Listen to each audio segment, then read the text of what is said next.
Hello there and welcome to Just About Earth, where curiosity gets cosy and the world slows down just enough for us to notice how strange, beautiful, and quietly surprising it really is. Tonight, we are going about as far from the noise of modern life as it is possible to go without leaving the planet entirely. We are travelling, at least in imagination, to a small village in the South Atlantic Ocean, a place with a name that sounds almost too grand for its size, Edinburgh of the Seven Seas. It is not a city of stone castles and busy streets like the Edinburgh in Scotland. There are no crowded railway platforms, no traffic lights changing impatiently in the rain, no late-night restaurants glowing beside old town alleys. This Edinburgh sits on a narrow strip of land beneath a volcano, surrounded by cliffs, grass, wind, ocean, and more ocean after that. It is the main settlement of Tristan da Cunha, often described as the most remote inhabited island in the world, and whether that title is measured with a ruler, a map, or simply the feeling you get when you look at where it is, the point is much the same. This is a place where distance is not an idea. It is part of daily life. Before we go any farther, I'd love to know where you are listening from tonight. Are you somewhere bright and busy with traffic moving outside your window? Are you lying in bed in a quiet room with only a lamp and the soft hum of the evening around you? Or are you perhaps listening from a place near the sea where the air carries that faint salt smell that seems to make everything feel older and calmer? And if you feel like sharing, how far do you think you are from the nearest coastline? It is a fitting question for a story about a village that lives with the ocean not as a holiday view, but as a wall, a road, a weather system, a pantry, a workplace, and sometimes a very strict gatekeeper. Most of us think of distance in terms of minutes, 10 minutes to the shop, half an hour to work, a few hours to visit family.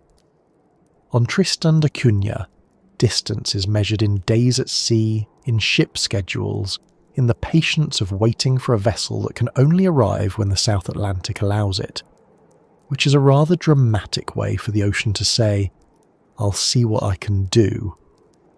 If you find this journey soothing, interesting, or just a gentle way to end the day, I'd be grateful if you gave the video a like and subscribed. It helps this quiet corner of the internet reach other people who might enjoy drifting through the more curious places on Earth, without needing to pack a bag, check a passport, or discover halfway to the airport that they forgot their charger. And tonight's destination is especially good for staying exactly where you are, because getting to Edinburgh of the Seven Seas in real life is not the sort of thing one does on a whim. You do not simply wake up on a Tuesday, stretch, make a cup of tea and say, "I think I'll pop over to Tristan da Cunha for the weekend." There is no airport. There is no regular passenger ferry in the everyday sense. There is no quick connection where you change planes, complain politely about the coffee, and arrive by lunchtime. To reach this village, travellers usually begin in Cape Town, South Africa, and then spend nearly a week at sea, sometimes more depending on the vessel, the route, and the mood of the weather. Even then, arrival is not guaranteed in the way we're used to. A ship may reach the island, but if the sea is too rough, landing can be delayed. The village may be visible, the houses may be right there beneath the mountain, and still the ocean may decide that today is not the day. That is one of the first things to understand about Edinburgh of the Seven Seas. It is not remote in the decorative sense. It is not the kind of remote that means a cabin with poor phone signal and a very confident brochure. It is remote in a deep, practical, everyday way. The nearest inhabited land is far away. The nearest airport is far away. The usual network of quick choices that many of us live inside simply does not exist there. If something breaks, you cannot just order a replacement and expect it tomorrow. If a specialist is needed, they may be separated from the island by thousands of kilometres and an ocean passage. If fresh supplies are coming, they come by ship. If bad weather arrives, the island waits. And this waiting is not necessarily dramatic in the way films like to make it. It is not always thunder and danger, and people staring gravely at the horizon. Sometimes it's simply ordinary life arranged around the fact that nature gets a vote, and on Tristan da Cunha, nature has a very large share of the vote. The village itself is known locally simply as the settlement, which feels wonderfully practical. Edinburgh of the Seven Seas is a magnificent name, the sort of name that seems to arrive wearing a ceremonial coat and carrying a brass telescope. The settlement, on the other hand, sounds like what people might actually say while going about the morning, feeding animals, checking on neighbours, repairing something useful, or walking across to the shop. It tells you something about the place before you know much else. For the outside world, it may be a symbol of remoteness, a dot on the map that makes people lean closer and say, "Wait, people live there?" But for the islanders, it is home, not an exhibit, not a curiosity, not a strange little footnote at the edge of an atlas. Home. A place of routines, families, work, school, birthdays, weather reports, shared news, small frustrations, local jokes, and all the everyday details that make a community real. It is easy, from far away, to imagine a remote village as silent, empty, and almost frozen in time. That is often how remoteness is sold to us, as if distance automatically turns a place into a museum. But Edinburgh of the Seven Seas is not still. It has movement, rhythm, and responsibilities. People work, children learn, fishing matters, farming matters, maintenance matters, weather matters very much. There are homes, churches, community buildings, a school, a small harbour, and the kind of practical infrastructure that has to be cared for carefully because nothing there can be taken for granted. A loose roof panel is not just a loose roof panel when replacement materials arrive by sea. A road, a fence, a generator, a water system, a medical supply, a boat engine, all of these things carry a little more weight in a place where the outside world cannot be summoned instantly. It is a reminder that convenience, for many of us, has become almost invisible. We notice it only when it fails. On Tristan, the logistics behind ordinary life are much harder to ignore. The setting is striking in a simple, physical way.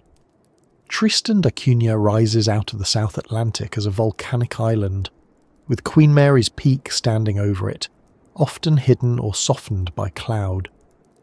The settlement lies on the northwestern side, on a small area of flatter land between the mountain and the sea. That position is both shelter and limitation. The island is not a wide, gentle landscape where a village can spread wherever it pleases. Much of it is steep, high, and shaped by volcanic slopes. The ocean presses in from one side, the mountain from the other, and the settlement occupies the workable space between them. It is the sort of geography that makes human life feel very specific. You do not choose from endless directions. You adapt to the piece of land that lets you stay, and then there is the weather. Not weather as background decoration, but weather as a daily participant. The South Atlantic is not always gentle, and the island sits in a place where wind, rain, cloud, and sea conditions shape plans. For anyone used to cities where weather is mostly an inconvenience between buildings, this can be hard to imagine. We may complain about rain because it ruins a walk to the shop or makes a bus late. On Tristan da Cunha, weather can affect landings, supplies, fishing, outdoor work, and the feeling of connection to the wider world. When people say that the sea is the island's road, they're only partly right. A road usually stays where it is. The sea shifts, rises, blocks, allows, delays, and occasionally reminds everyone that the map may show a route, but water is not pavement.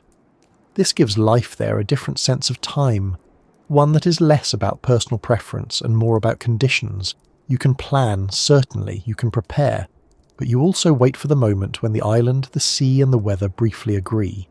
What makes Edinburgh of the Seven Seas especially interesting is that it is not only geographically remote, it is socially and historically distinctive too. The community has roots going back to the early 19th century, when the island was settled permanently. Over generations, a small population developed a way of life shaped by isolation, cooperation, limited land, shared work, and an unusually close relationship with the environment around them. In many places, community is a pleasant word used in speeches and notice boards. On Tristan, community is a practical necessity. When you live with only a small number of people in one settlement, and when the nearest outside help is far beyond the horizon, cooperation is not just nice, it is part of survival. People know one another not in the vague modern sense of recognizing someone from the supermarket, but in the layered way that comes from shared history, family ties, local memory, and the simple fact that there are not many strangers passing through. This does not mean life there is simple in the romantic sense.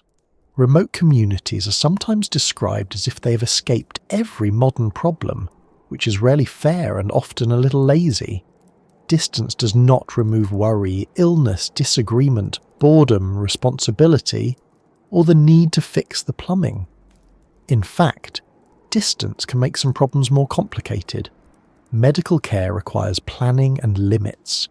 Education must work within a small population. Employment depends on the island's available industries and links to the outside world.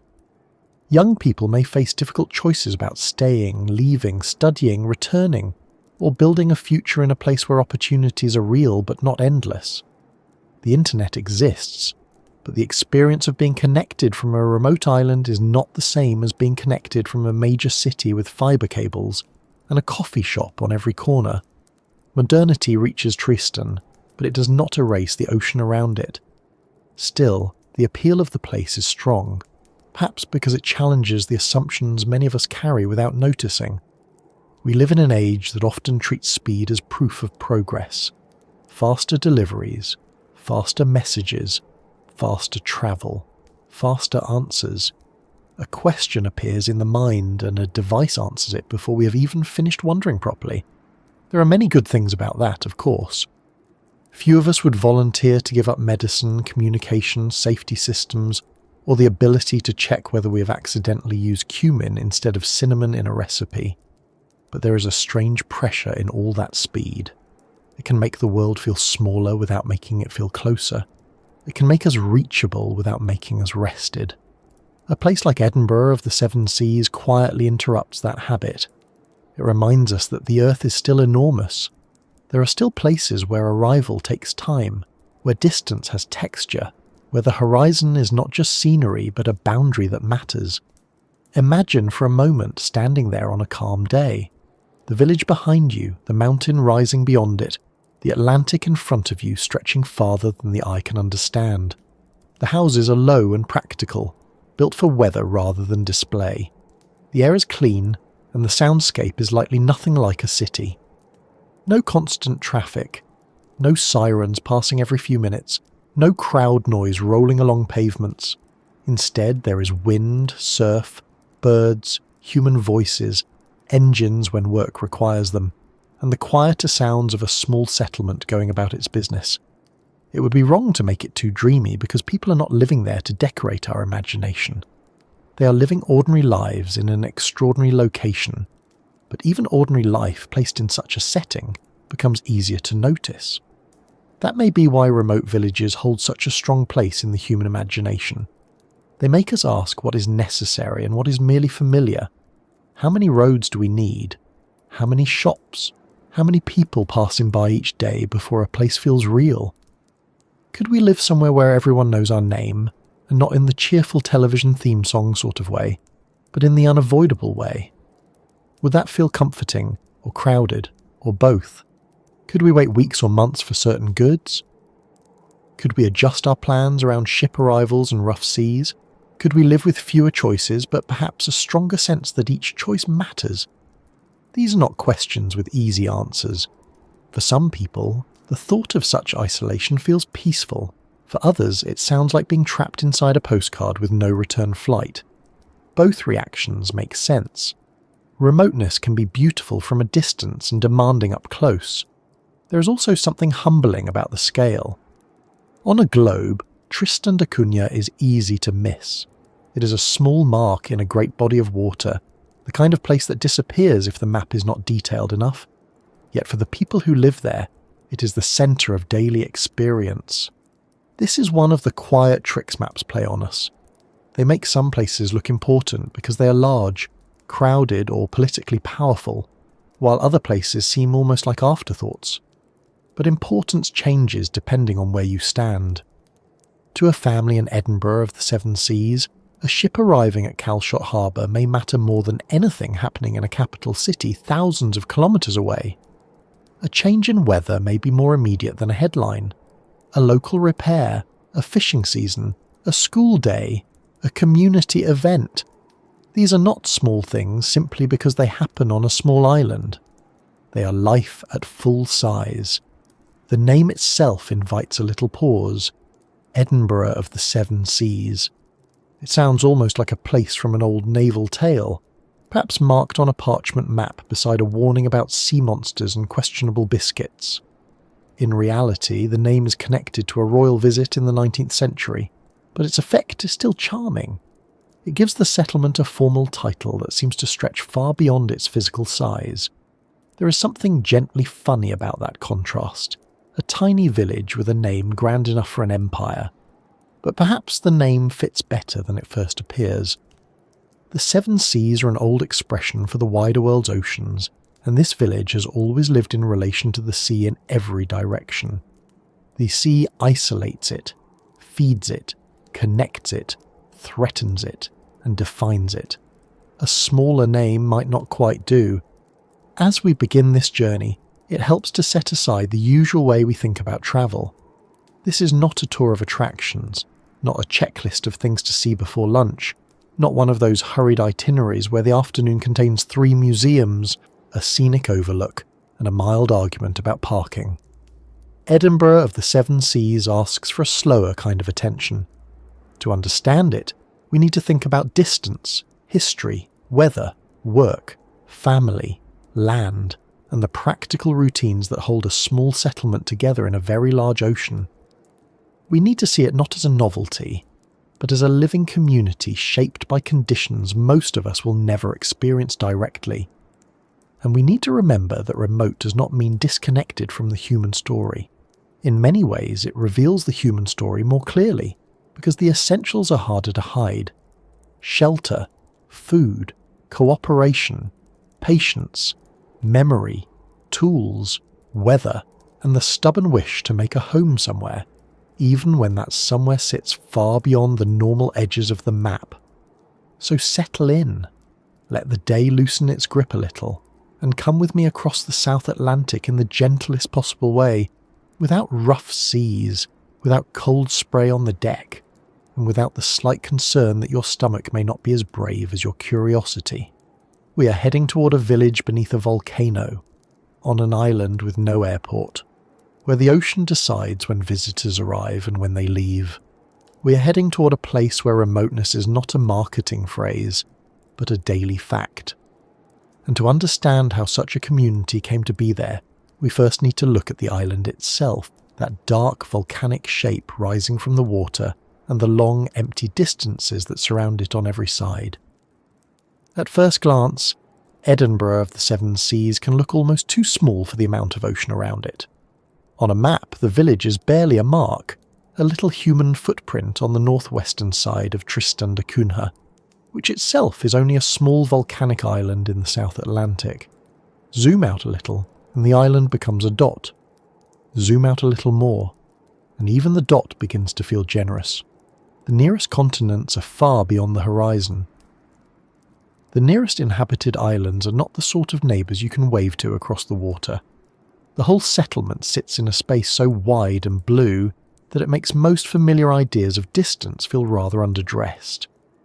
We are used to villages being surrounded by fields, forests, hills, roads, or perhaps other villages just beyond the next bend. This one is surrounded by water on a scale that is difficult to picture properly unless you have spent time at sea, or unless you have stared at a globe long enough to realise how much of our planet is not land at all, but moving, shining, weather-making ocean. The village itself rests on a strip of relatively gentle land beneath much steeper slopes. Behind it rises the volcanic mass of Tristan da Cunha, with higher ground climbing up into cloud and cliff. In front of it lies the Atlantic, not as a scenic border but as the main fact of the landscape. This narrow band of habitable ground is one of the reasons the settlement feels so particular. It is not sprawled across endless suburbs or expanding outward in every direction as many towns do. It has the shape of a place that has learned exactly where it can fit. The land allows a settlement here, and not just anywhere. A house, a road, a pasture, a garden, a public building. All of them must exist within a geography that is not especially interested in human convenience. The island does not flatten itself out politely.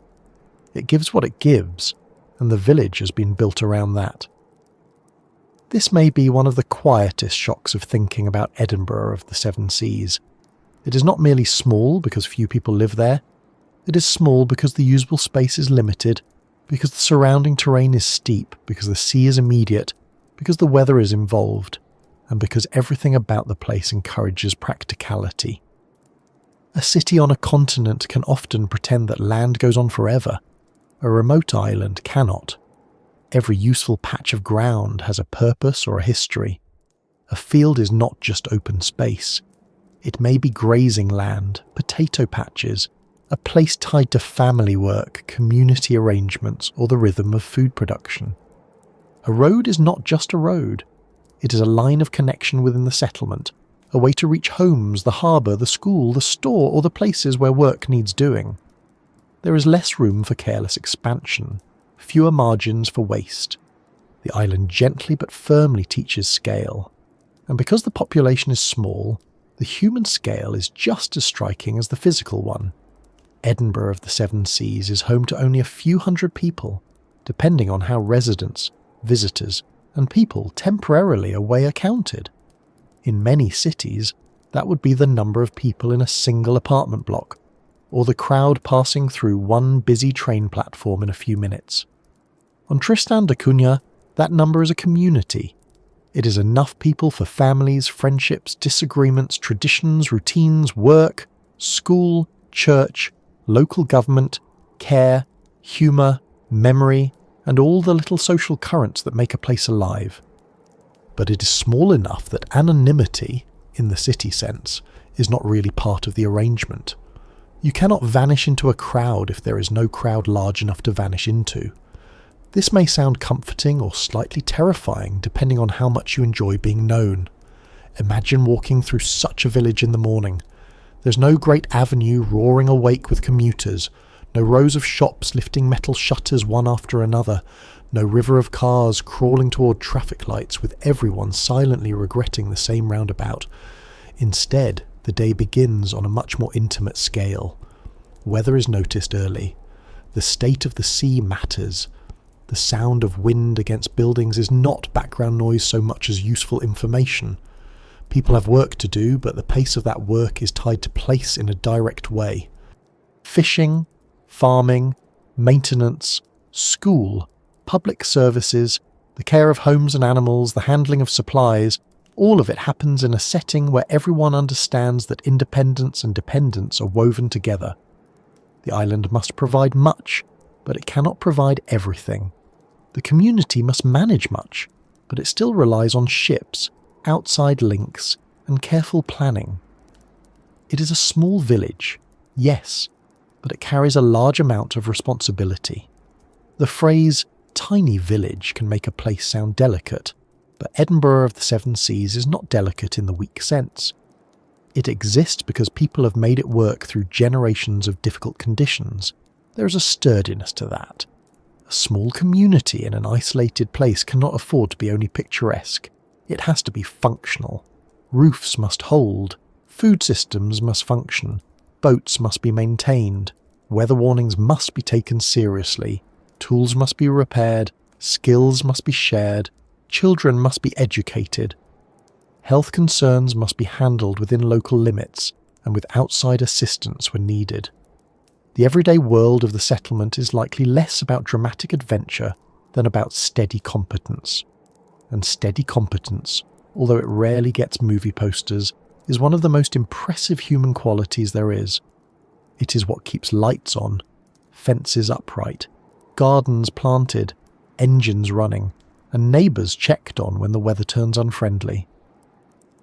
There is a temptation when describing a place this remote to turn it into a kind of fantasy of escape, No traffic, no crowds, no endless shopping centres, no rushing from one appointment to the next while answering messages from 3 different people who all begin with the words "just checking in." From the outside, the village can seem like a cure for modern overstimulation. And in some ways, perhaps it is. There must be a particular kind of quiet available in a settlement, where the nearest city is across a vast ocean and the night sky is not competing with the glow of 1,000 office windows. But real remoteness is not the same as a holiday from responsibility. It does not simply remove the irritations of modern life and leave only peace behind. It replaces some pressures with others. There may be less noise, but there is also less instant access. Fewer crowds, but fewer specialist services. More closeness, but less privacy. More natural beauty, but more exposure to natural limits. The village does not sit outside reality. It sits inside a very specific reality, one where the ocean has edited the list of available options. That ocean is always the larger presence. The South Atlantic around Tristan da Cunha is not just empty space on a map. It is moving water, weather, life, risk, and route. It separates the island from other places, but it also connects the island to them. This is one of the strange contradictions of island life. The sea is both wall and road. It prevents easy movement, but it is also the only way in and out. It can feed a community through fishing, support an economy through marine resources, and bring ships carrying supplies and visitors. Then, with no apology at all, it can become too rough to use. A road that sometimes refuses to be a road is not a thing most inland people are trained to understand. We expect a route to remain open unless something has gone badly wrong. On Tristan, the route is alive. It has swells, winds, seasons, moods, and a very firm opinion about small boats. The harbour, therefore, is much more than a bit of infrastructure. It is a point of contact with the world beyond the island. When a ship arrives, it is not merely transport. It may carry cargo, mail, news, equipment, passengers, returning residents, visiting workers, medical supplies, building materials, and the countless ordinary items that become important when they cannot simply be picked up from a warehouse down the road. The arrival of a vessel changes the rhythm of the settlement. There is unloading to do, arrangements to make, greetings, practical tasks, and sometimes the relief of receiving things that have been waited for. In a large port city, ships can become almost invisible because there are so many of them. On Tristan, each arrival matters. The village may be tiny, but the logistics behind each connection are anything but tiny. The houses and buildings of the settlement tell their own story of adaptation. They are not built for architectural showmanship in the way some towns seem to be, with grand facades announcing wealth, fashion, or municipal confidence. They are built because people need places to live and work in a windy, isolated island environment. Practicality comes first, as it often does in remote places. A building must be useful before it is charming, though usefulness has a charm of its own when you look at it for long enough. Low structures, simple forms, careful upkeep, and community knowledge matter more than ornamental flourishes. This does not mean the place lacks character. Quite the opposite. Character often grows where buildings are shaped by real conditions rather than passing trends. A settlement that has to answer to Atlantic weather every year cannot afford too much nonsense in its construction choices. A house may be modest, but if it stands firm through wind and rain, it has earned respect. The village also has the unusual quality of being both very local and globally known, at least among people who love maps, remote places, islands, or geography that makes you quietly say, "Good grief, that really is far away." Many people first hear of Edinburgh of the Seven Seas because of its reputation as the most remote inhabited settlement on Earth. That label travels farther than most of the residents probably do in a typical year. It appears in articles, documentaries, travel writing, geography quizzes, and the minds of people who enjoy imagining the edges of human habitation. Yet the label can only tell us so much. Calling it remote is accurate, but it is not a full description. A place is not defined only by what it is far from. It is also defined by what it is close to. Edinburgh of the Seven Seas is far from Cape Town, St Helena, and the large systems of the world, but it is close to its own mountain, its own sea, its own weather, its own families, and its own history. Distance looks different depending on whether you are measuring from outside or living from within. From within, the village is not at the edge of the world. It is the middle of the world people know best. This is worth lingering on, because it gently corrects a common mistake. Outsiders often look at remote places and describe them as if they are defined by absence. No airport, no big supermarket, no highway, no neighbouring town, no easy escape. But residents may experience the same place through presence. There is the house where someone grew up. There is the patch of land a family works. There is the path taken so many times it hardly requires thought. There is the person who can fix the thing that broke. There is the view that tells you the weather is changing. There is the shared memory of past storms, past ships, past celebrations, past losses, past decisions. The outside world sees what is missing compared with a city. The community sees what is there because it has had to know it closely. This closeness changes the meaning of ordinary events. In a city, a new face may pass unnoticed. In a small island settlement, a visitor is not just another stranger blending into the background. A visiting doctor, scientist, official, journalist, sailor or tourist becomes part of the temporary social weather. Their arrival may be noticed, discussed, welcomed, assessed, and remembered.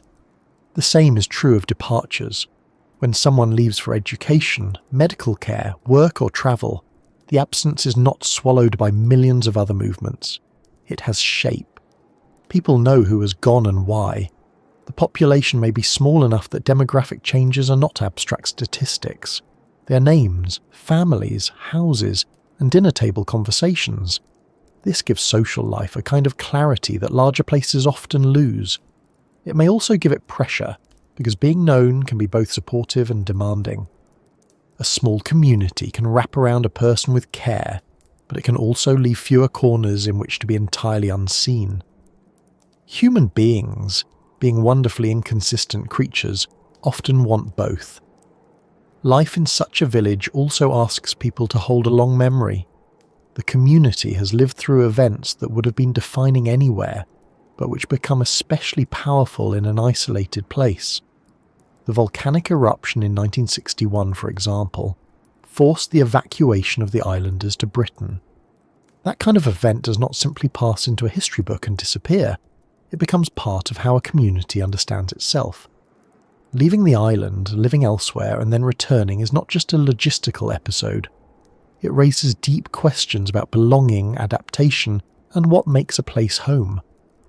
For the people of Tristan da Cunha, the decision by many islanders to return after evacuation says something important about the strength of attachment to place. It is one thing to live somewhere because it is easy. It is another to go back after being shown, quite dramatically, that the ground beneath home is not as quiet as one might prefer. That volcanic presence remains part of the island's character. The mountain is not merely scenery.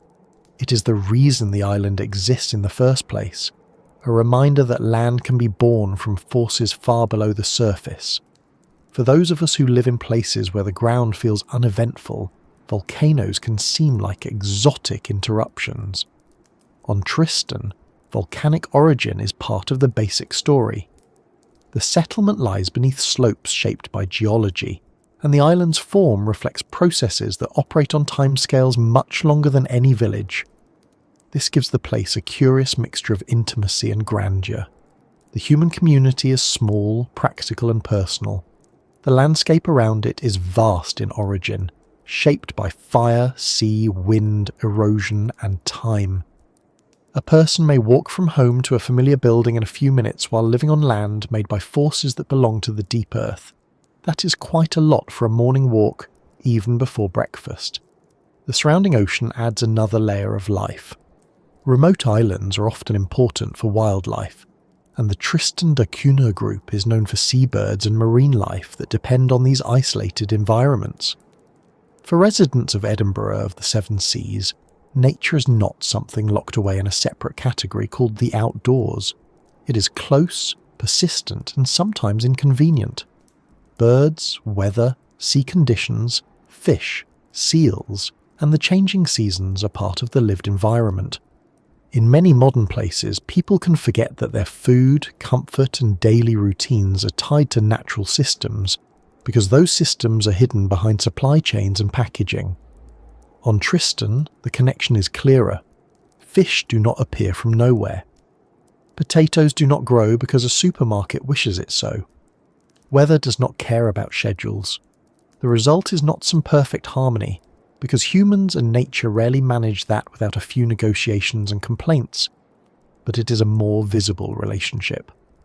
The smallness of the village also affects time. In a large city, time is often divided into private compartments.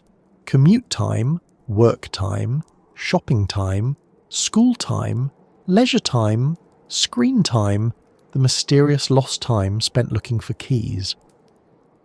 In Edinburgh of the Seven Seas, the rhythm is likely more communal and more dependent on shared events. A ship arrival, a change in weather, a fishing opportunity, a school day, a public meeting, a religious service, a repair job, or a community gathering can shape the day in ways that are widely felt. Time is still measured by clocks, of course.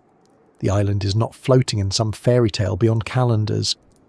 But the meaning of time is different when the next major connection to the outside world depends on a vessel, and when work must respond to conditions rather than only to appointments. The village lives in clock time, weather time, ocean time, and community time all at once, which sounds complicated, but many traditional and remote places have always done this. It is only modern life that convinced some of us that the calendar should be in charge of everything, even the sea. For all its remoteness, Edinburgh of the Seven Seas is not disconnected from the wider world in the absolute sense.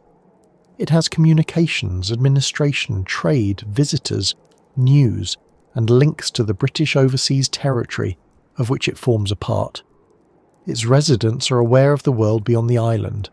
Children grow up knowing that their home is unusual, and that far away there are cities, universities, hospitals, airports, and opportunities that may matter to their futures. But connection from a remote island has a different quality. A message can travel instantly, while a person or object still takes days by sea. That split is one of the odd features of modern remoteness.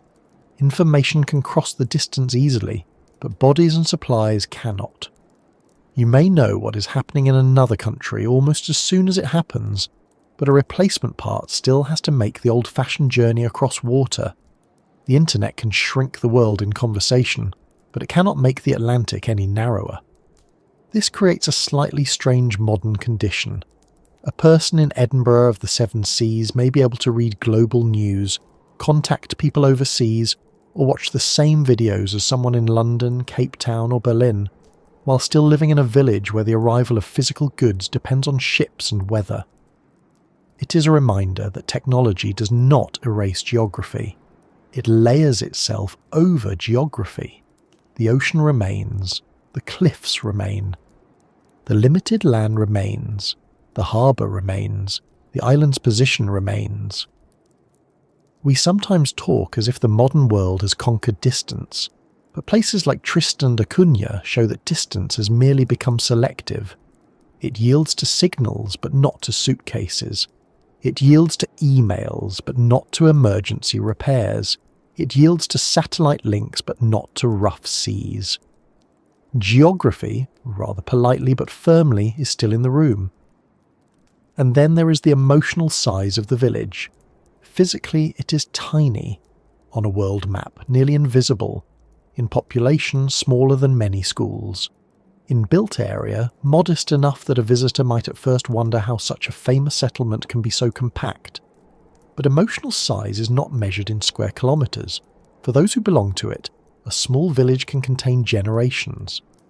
It can hold ancestors, childhoods, marriages, losses, family names, Shared jokes, old arguments, favourite paths, dangerous storms, successful harvests, difficult winters, and the memory of ships that came and ships that did not. A small settlement can feel enormous because every part of it has meaning. A city may have more buildings, but many of them are anonymous to any one person. A tiny village may have fewer buildings, but almost none of them are meaningless. This is why Edinburgh of the Seven Seas is more than a remote curiosity. It is a reminder that human settlement does not have to be large to be complex. A village of a few hundred people can contain politics, economics, history, environmental management, education, healthcare, culture, religion, identity, and the constant practical business of keeping life going. It can raise questions that much larger places also face, but in sharper form. How does a community balance tradition and change? How does it keep young people connected to home while allowing them room to grow? How does it maintain infrastructure with limited access? How does it protect the environment while supporting livelihoods? How does it welcome visitors without becoming a spectacle? These are not small questions simply because the village is small. In fact, the scale may make them more visible, because there is less background noise to hide them. To think about this tiny village in a very large ocean is to think about proportion. Human beings are small, houses are small, villages are small, even islands, when placed in the Atlantic, can seem fragile. And yet people have built lives there with routines sturdy enough to continue year after year. That combination of smallness and persistence is quietly impressive. It does not need exaggeration. There is no need to pretend that every day is heroic or every wave is threatening. Most days in any community are made of ordinary tasks. But ordinary tasks done in an extraordinary location become a kind of long-term achievement.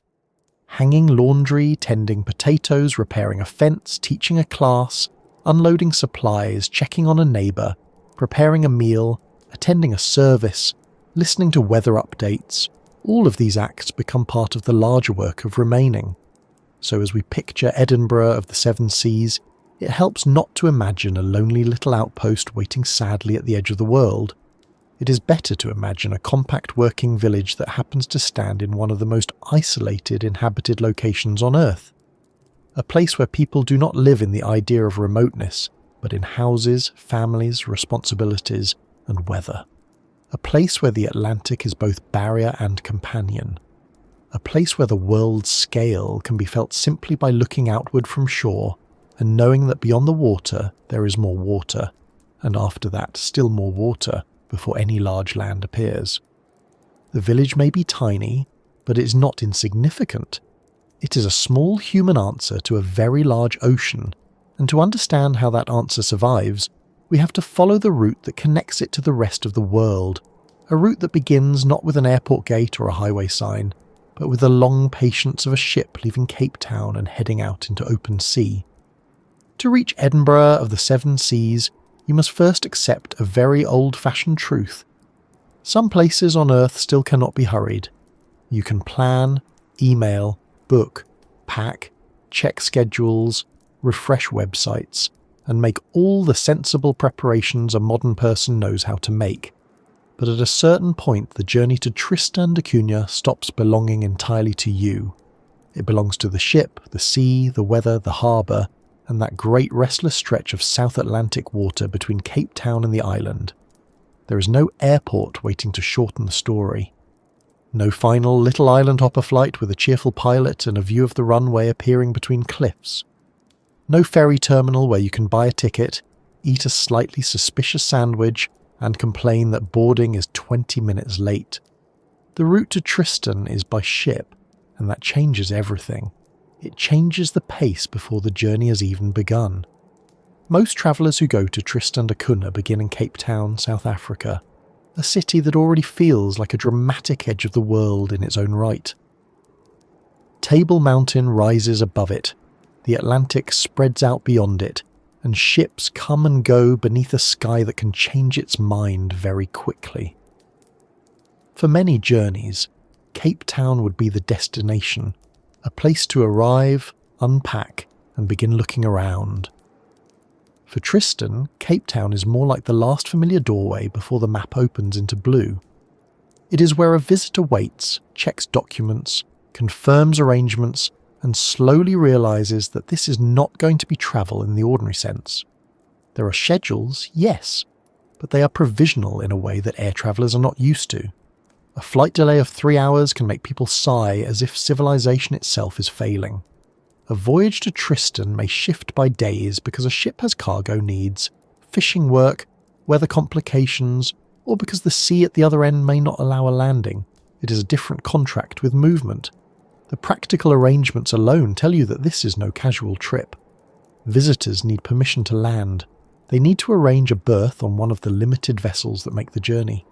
They need to think not only about getting there, but getting back, which is always a useful detail and surprisingly easy to overlook when staring dreamily at a remote island on a map. The ships serving Tristan are not large cruise liners dedicated to leisurely sightseeing.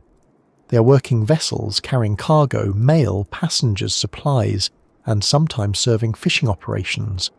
Space is limited, and the needs of residents, officials, workers, and essential travel often come first. This makes perfect sense. For outsiders, Tristan is a rare destination.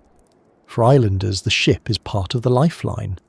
A visitor may be fulfilling a lifelong dream. A resident may be returning home, leaving for medical care, receiving supplies, or depending on cargo that keeps the settlement functioning. In that order of importance, tourism politely takes off its hat and waits its turn. Once aboard, the world begins to narrow and widen at the same time. Narrow because life on a vessel is contained. There are cabins, corridors, decks, routines, meals, watches, engine sounds, and the small social world of passengers and crew. Wide because outside the ship there is almost nothing but ocean. For days the view may be water, cloud, birds, weather, and horizon. The distance from Cape Town to Tristan da Cunha is usually described as roughly 1,750 miles, or about 2,810 kilometres, and on the scheduled route it normally takes around 6 days. 6 days is a modest phrase until you place it at sea. On land, 6 days can disappear in errands, messages, meals, work, and a sequence of small domestic mysteries such as where the scissors went. At sea, 6 days has a different texture. The ship moves forward, steadily, but the scenery changes slowly. There is no service station, no roadside town, no field giving way to forest, no train announcement naming the next stop. The progress is real, but it is measured in engine rhythm, charts, weather reports, and the widening gap behind you. A sea journey also makes distance physical. Modern travel often hides distance from us. A plane takes off, the window shade goes down, a meal tray appears. Perhaps someone nearby opens a packet of crisps with the force of a geological event, and several hours later, a different continent is below. The body has moved, but the mind may not have had time to understand the scale. A voyage to Tristan does not hide the distance so easily.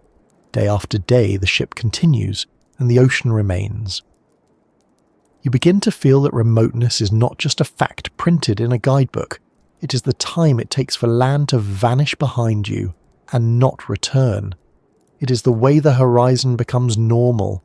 It is the knowledge that every hour carries you farther from the systems most of us rely on without thinking. Hospitals, supermarkets, airports, motorways, replacement parts, plumbers, pharmacies, relatives who can arrive by train, all of them are being left behind in a very literal way. The sea puts space back into the idea of travel. There is something quietly humbling about being on a ship for that long. You're not in control in the way you might be in a car, choosing exits, changing routes, stopping for coffee, or deciding that a village with a funny name deserves a brief detour. You are committed. The vessel goes where it is going at the speed it can manage through conditions it must respect. A passenger can read, sleep, eat, watch the water, talk to others, perhaps feel a little seasick, then feel better, then decide confidently that the worst has passed. then be corrected by the next swell. Seasickness is one of the ocean's less poetic reminders that the human body evolved mostly on land and can become suspicious when the floor starts making independent decisions. Even those who handle the motion well may find the days rearranging their sense of time. A ship has schedules, but they're not the same as city schedules. Meals divide the day, light changes, the deck becomes a place to measure wind and mood. The engine becomes part of the background, a steady mechanical heartbeat carrying everyone toward a small island still hidden beyond the curve of the Earth. For travellers used to constant communication, the journey may also feel like a soft withdrawal from instant life. Depending on the vessel and circumstances, connection can be limited. Even where communication is possible, the nature of the voyage encourages a different relationship with attention. There is only so much scrolling one can do before the ocean begins to seem like the more honest screen. The days invite a person to look outward. Seabirds may appear, gliding with a confidence that makes human transportation look rather overcomplicated. Weather may build on the horizon. The light may change across the water in ways that are hard to photograph properly, because a camera can record the surface, but not always the feeling of being surrounded by it for days. The journey is not empty, but it is spacious.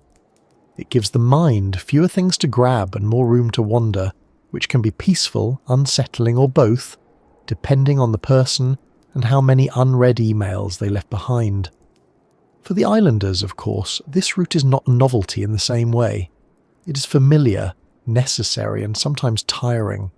The ship is the route to medical appointments, education, official business, family travel, and supplies. It is how people leave and return. That gives the journey an emotional weight that visitors may only partly understand. To sail toward Tristan as a tourist or researcher is to approach a rare destination. To sail toward Tristan as a resident is to approach home. The same horizon can mean curiosity for one person and relief for another. The same ship can carry excitement, anxiety, practical cargo, and ordinary fatigue all at once. Travel writing often focuses on the outsider's wonder, because wonder is easy to describe. But for the people whose lives are tied to the route, the voyage is part of a larger pattern of dependence and patience. A delayed ship is not just an inconvenience, it can affect plans, supplies, appointments, and the emotional rhythm of waiting. As the days pass, passengers may begin to search the horizon with more interest. Tristan da Cunha does not reveal itself gradually through suburbs or lights, or a coastline stretching for miles. It appears as an island, a volcanic form rising from the water, often with cloud near its upper slopes. After days of ocean, the first sight of the land can feel almost surprising, as if the Earth has suddenly remembered to provide a solid object. The island stands alone in a way few inhabited places do. There are no neighbouring towns visible along the coast, no line of traffic, no high-rise hotels announcing arrival. Just the dark shape of volcanic land, steep and remote, with the settlement placed on its workable edge. It is easy to imagine the emotional effect of that first glimpse. Relief, curiosity, nervousness, excitement, perhaps a small private thought along the lines of, "Good, the map was telling the truth." But seeing Tristan is not the same as arriving on Tristan. This is an important distinction, and one that makes the journey unusual right up to the end. Large ocean-going ships cannot simply pull alongside the island as if docking at a city port. Calshot Harbour, the small harbour at the settlement, is suitable for smaller vessels, so ships generally anchor offshore. Passengers and cargo must then be transferred to shore by smaller boats, rafts, barges, or in some cases by helicopter depending on the vessel and conditions.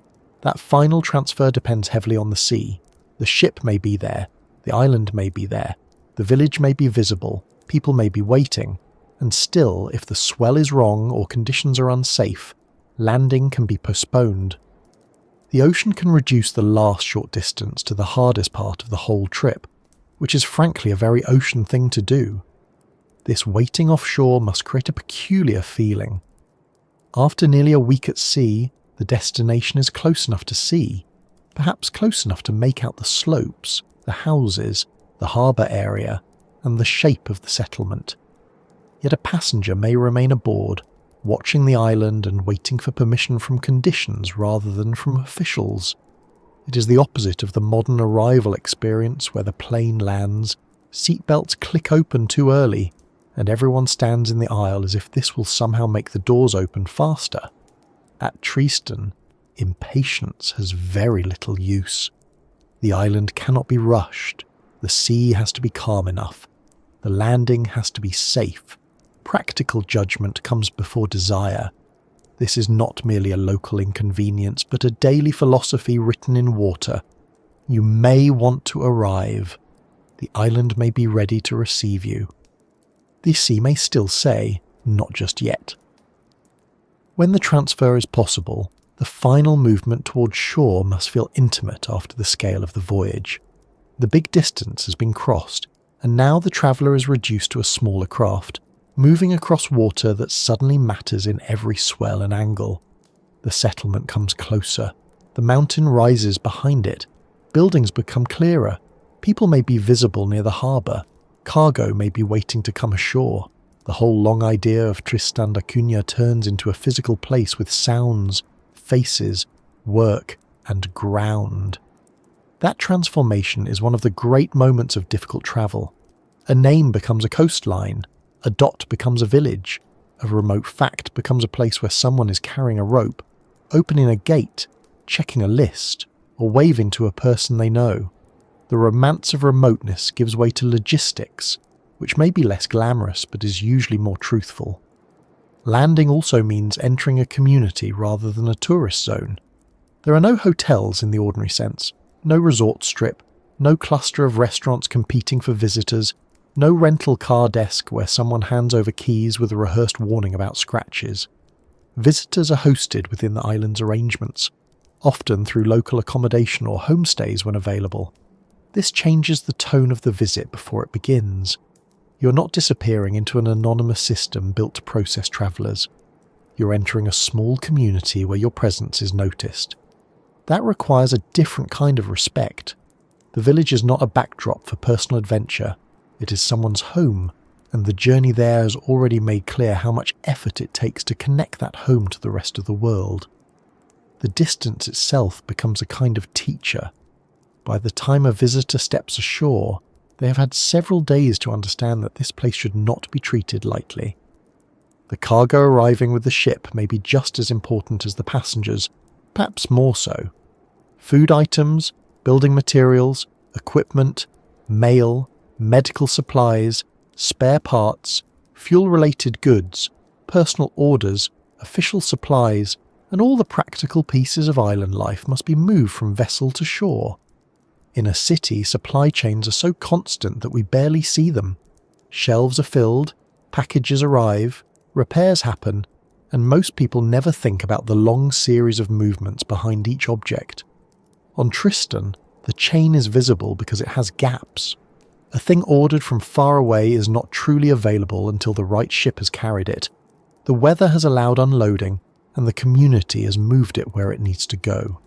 A simple object can contain months of planning. A replacement part can be the difference between a system working and everyone waiting. The arrival of cargo is not background commerce. It is an event in the life of the settlement. This is why the journey to Tristan is not only a journey for people, it is a journey for almost everything the village cannot produce itself. The same sea route carries letters, tools, medicine, machinery, gifts, official documents, household goods, scientific equipment, and occasional luxuries. It carries the outside world in pieces. Some of those pieces are essential, others are comforting. A favourite food, a new book, a needed school item, a part for a vehicle, a material for a repair, all of them must travel the same long path. The ocean does not separate the romantic from the practical. It carries both, and it delays both with perfect fairness. This gives ordinary possessions a different value. When replacement is difficult, care becomes sensible. When supply is uncertain, waste looks foolish. When shipping is limited, planning becomes a habit rather than a personality trait. The return journey matters too. A visitor who arrives must also leave, and leaving depends on the same limited ship schedules and weather windows. This can create a strange awareness during the stay. In most travel, return is assumed. There is a flight time, a boarding pass, perhaps a mild dread of airport security, and then home. On Tristan, departure has more uncertainty. A ship must arrive. Conditions must allow embarkation. Delays can happen. A person may find that the island keeps them longer than expected, not out of malice, but because the sea has once again taken control of the calendar. For some travellers, this may sound stressful.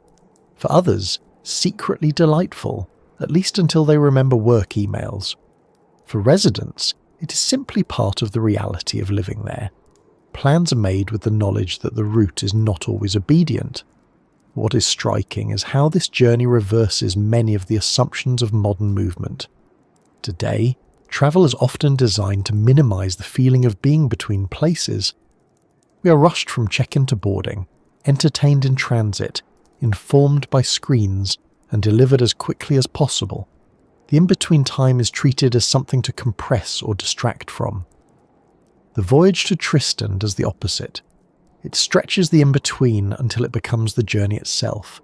You cannot skip the sea. You cannot reduce the distance to a blur. You must inhabit the crossing, with all its ordinary moments, meals, weather, conversation, waiting and sleep. By the time the island appears, you have not merely transported yourself. You have been slowly separated from one world and brought toward another. This slower movement may help explain why Tristan da Cunha holds such fascination. The difficulty of getting there protects it from casual consumption. Many famous places suffer from being too easy to reach.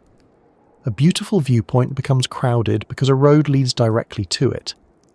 A remote-feeling beach becomes a backdrop for hundreds of identical photographs because the bus stops nearby. Tristan resists that pattern. Its remoteness is not absolute isolation, but it creates a natural limit. The island can be visited, but not easily. It can be imagined by many, but reached by few. That does not make it better than easier places, but it does make it different. The journey filters intention. You do not go to Tristan because you had a spare afternoon. You go because you planned, waited, accepted uncertainty, and agreed to let the sea have a say. For the people of Edinburgh of the Seven Seas, the long route is both burden and protection. It makes medical travel harder, supplies slower, visits rarer, and choices more complicated. It also shields the community from the constant churn that changes many places too quickly. There is no sudden flood of weekend tourists, no daily stream of arrivals, no airport-driven boom of second homes, souvenir chains, and people loudly asking where the nearest smoothie bar is. Isolation brings difficulties, but it also creates a boundary around the community's pace. That boundary is not perfect, and modern changes still arrive, but they arrive through a narrow channel. The sea edits the speed of change. There is also a psychological threshold in such a journey. To travel for 6 days by ship to a village of a few hundred people is to feel the proportions of the planet rearrange themselves.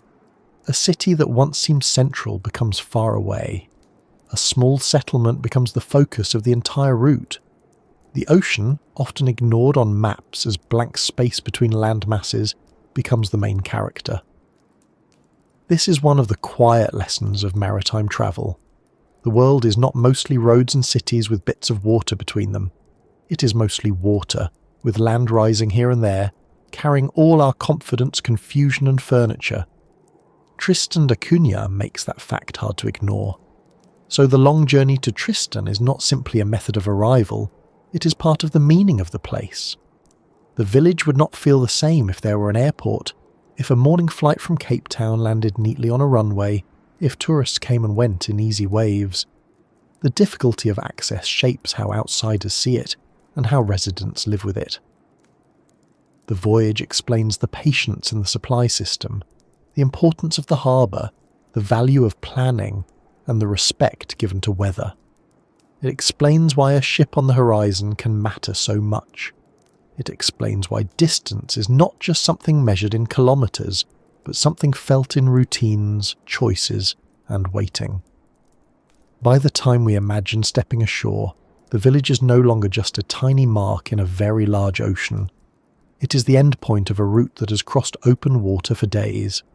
It is a place reached by effort, timing, and permission from the sea. And once the landing is made, once the harbour is behind us and the settlement begins to take shape at human scale, the next thing to notice is the land rising behind it. The volcano that has made the island possible, shaped its limits, and once reminded everyone living there that even the most familiar ground has a history still active beneath the surface. Once you step away from the harbour and begin to take in Edinburgh of the Seven Seas as a place rather than a destination, the volcano is impossible to ignore. It does not need to smoke or rumble or perform for attention. It is simply there, rising behind the village with the quiet authority of something much older, larger, and less concerned with human schedules than anyone might prefer. Queen Mary's Peak stands above the settlement, often softened by cloud, its upper slopes hidden, as if the island has pulled a blanket over its own head. From the village, the mountain is not a distant feature on a postcard. It is the back wall of home. It shapes the light, the land, the weather, the available space, and the way the settlement sits between steep ground and the sea. Many towns have a landmark. Edinburgh of the Seven Seas has a volcano for a neighbour, which is rather more dramatic than a clock tower, though admittedly less useful for meeting someone at 2:30. Tristan da Cunha is not just an island that happens to have a mountain. The island is the volcano. It rose from the ocean floor through eruptions over immense stretches of time, building itself upward until a cone of land reached the surface and continued climbing into the weather. Much of that story is invisible when you're standing in the settlement looking at houses, fences, roads, and the daily evidence of human life, but it is always underneath. The land beneath the village was made by volcanic forces.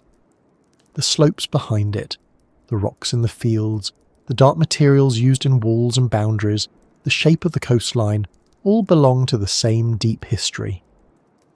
In a large country, geology can feel like something you visit on a field trip.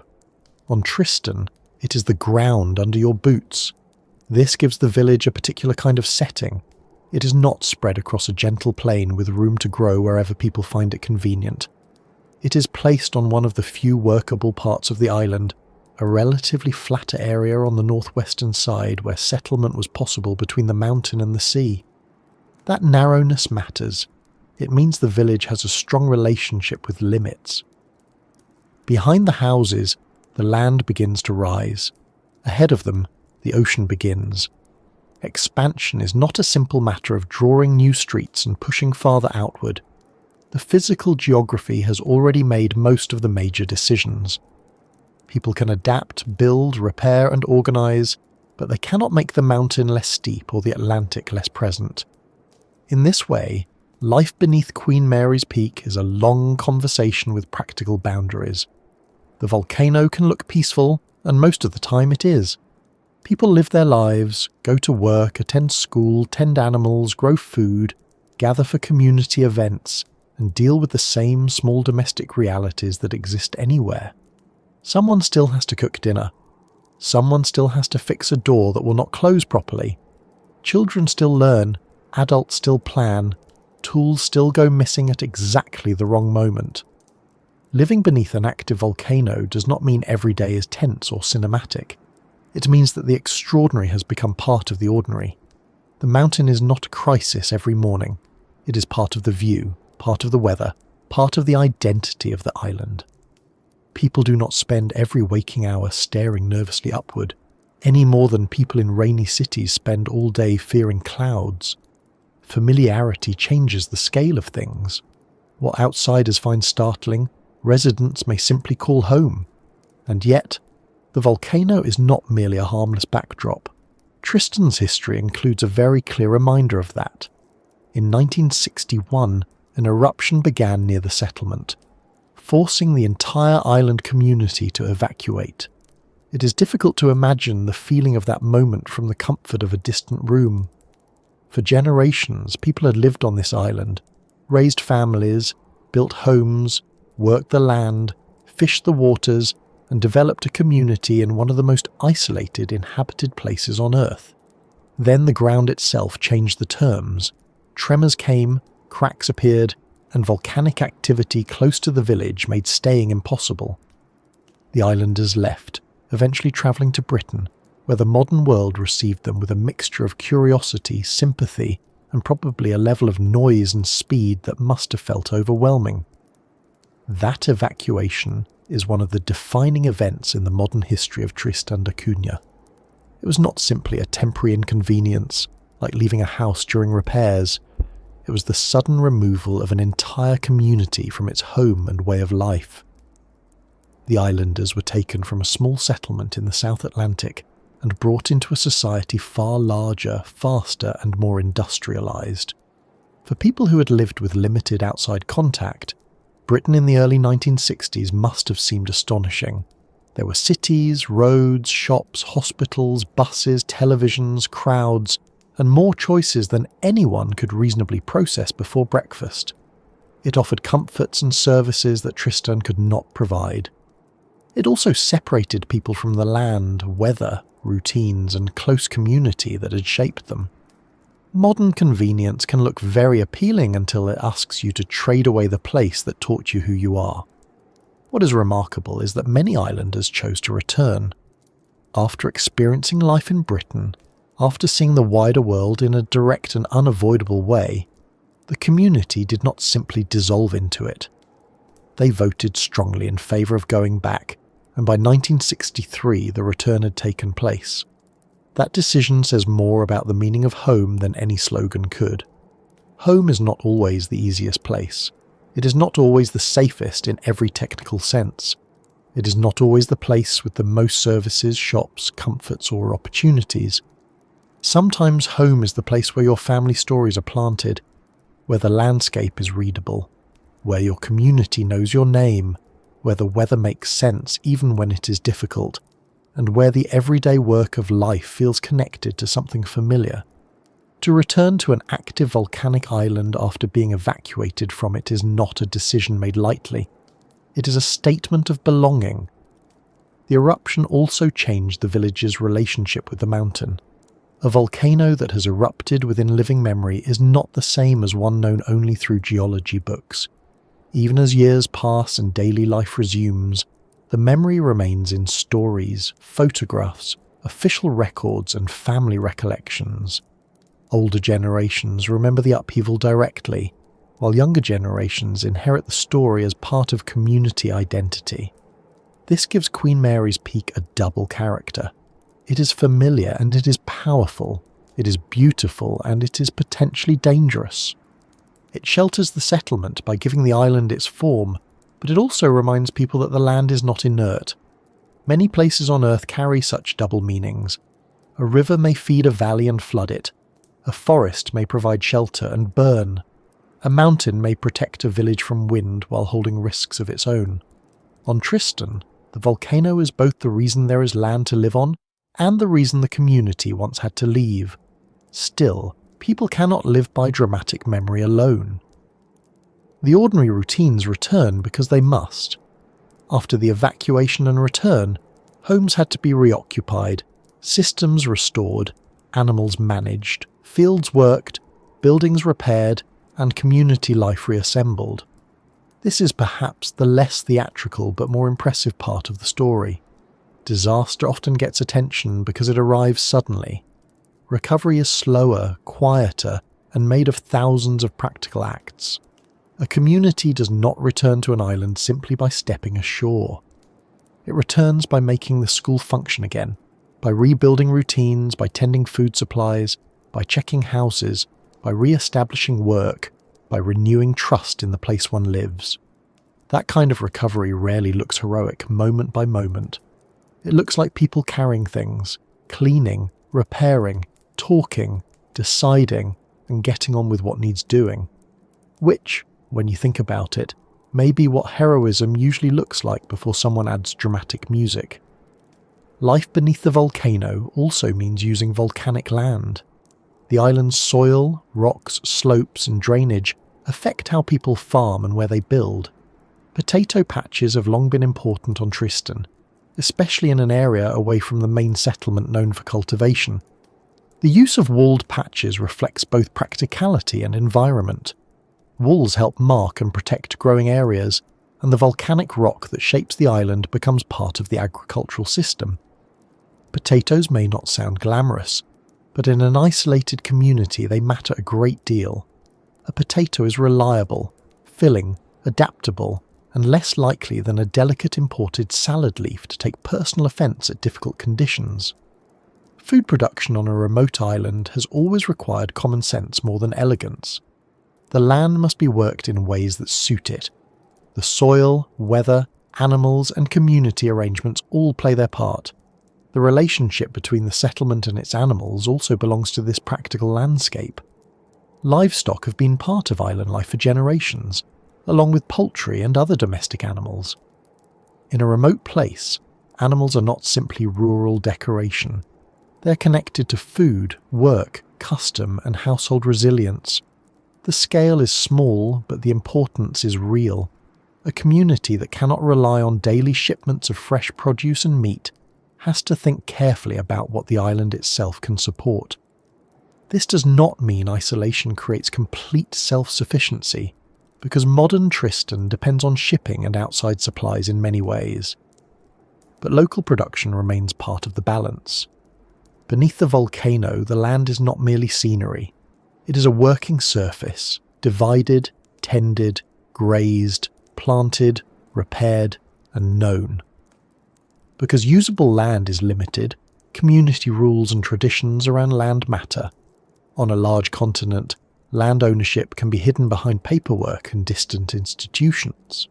On a small island, everyone can see how land is used.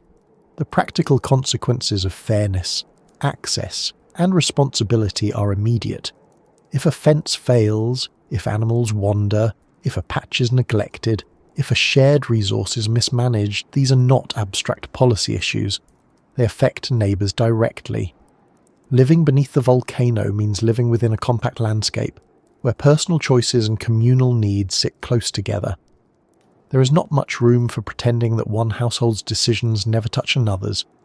The mountain, the sea, and the narrow settlement area make community not just a feeling, but a spatial fact. The volcano also affects the imagination of visitors. People arriving from far away often come with a sense that they are stepping into an extreme place, and in geographical terms they are. A village under an active volcano in the remote South Atlantic sounds like something invented by a novelist who wanted to make sure the setting did not lack atmosphere. But the people who live there cannot spend all day being symbols of remoteness. They have appointments, chores, family matters, repairs, celebrations, and the ordinary complications of human life. This is worth remembering because dramatic landscapes can make outsiders forget the residents' normality. A person may look at Queen Mary's Peak and think about eruption, geology, danger, and scale. A resident may look at it and think about weather, family history, a task that needs doing, or whether cloud on the summit means the day will turn wet. Both ways of seeing are real, but only one belongs to living there. In daily life, the volcano's quietness may be most noticeable through its physical presence rather than any direct activity. It shapes the background of every view inland. It influences clouds and rainfall. It helps create the island's steep, enclosed feeling. It reminds people, even subtly, that the settlement occupies a particular allowance of land. Children grow up with the mountain as part of their orientation. Adults measure the day beneath it. Visitors photograph it. Birds move along its slopes. Clouds gather and release. Water runs down toward lower ground. The mountain stands there through ordinary mornings and through community events, through calm weather and rough weather, through ship arrivals and long waiting periods. It is not always doing something obvious, but it is always setting the scene. There is an interesting contrast between the volcano's deep time and the village's human time. Queen Mary's Peak belongs to geological processes that operate over thousands and millions of years. The settlement belongs to generations, lifetimes, school terms, fishing seasons, supply schedules, birthdays, and repairs that need to be finished before the weather turns.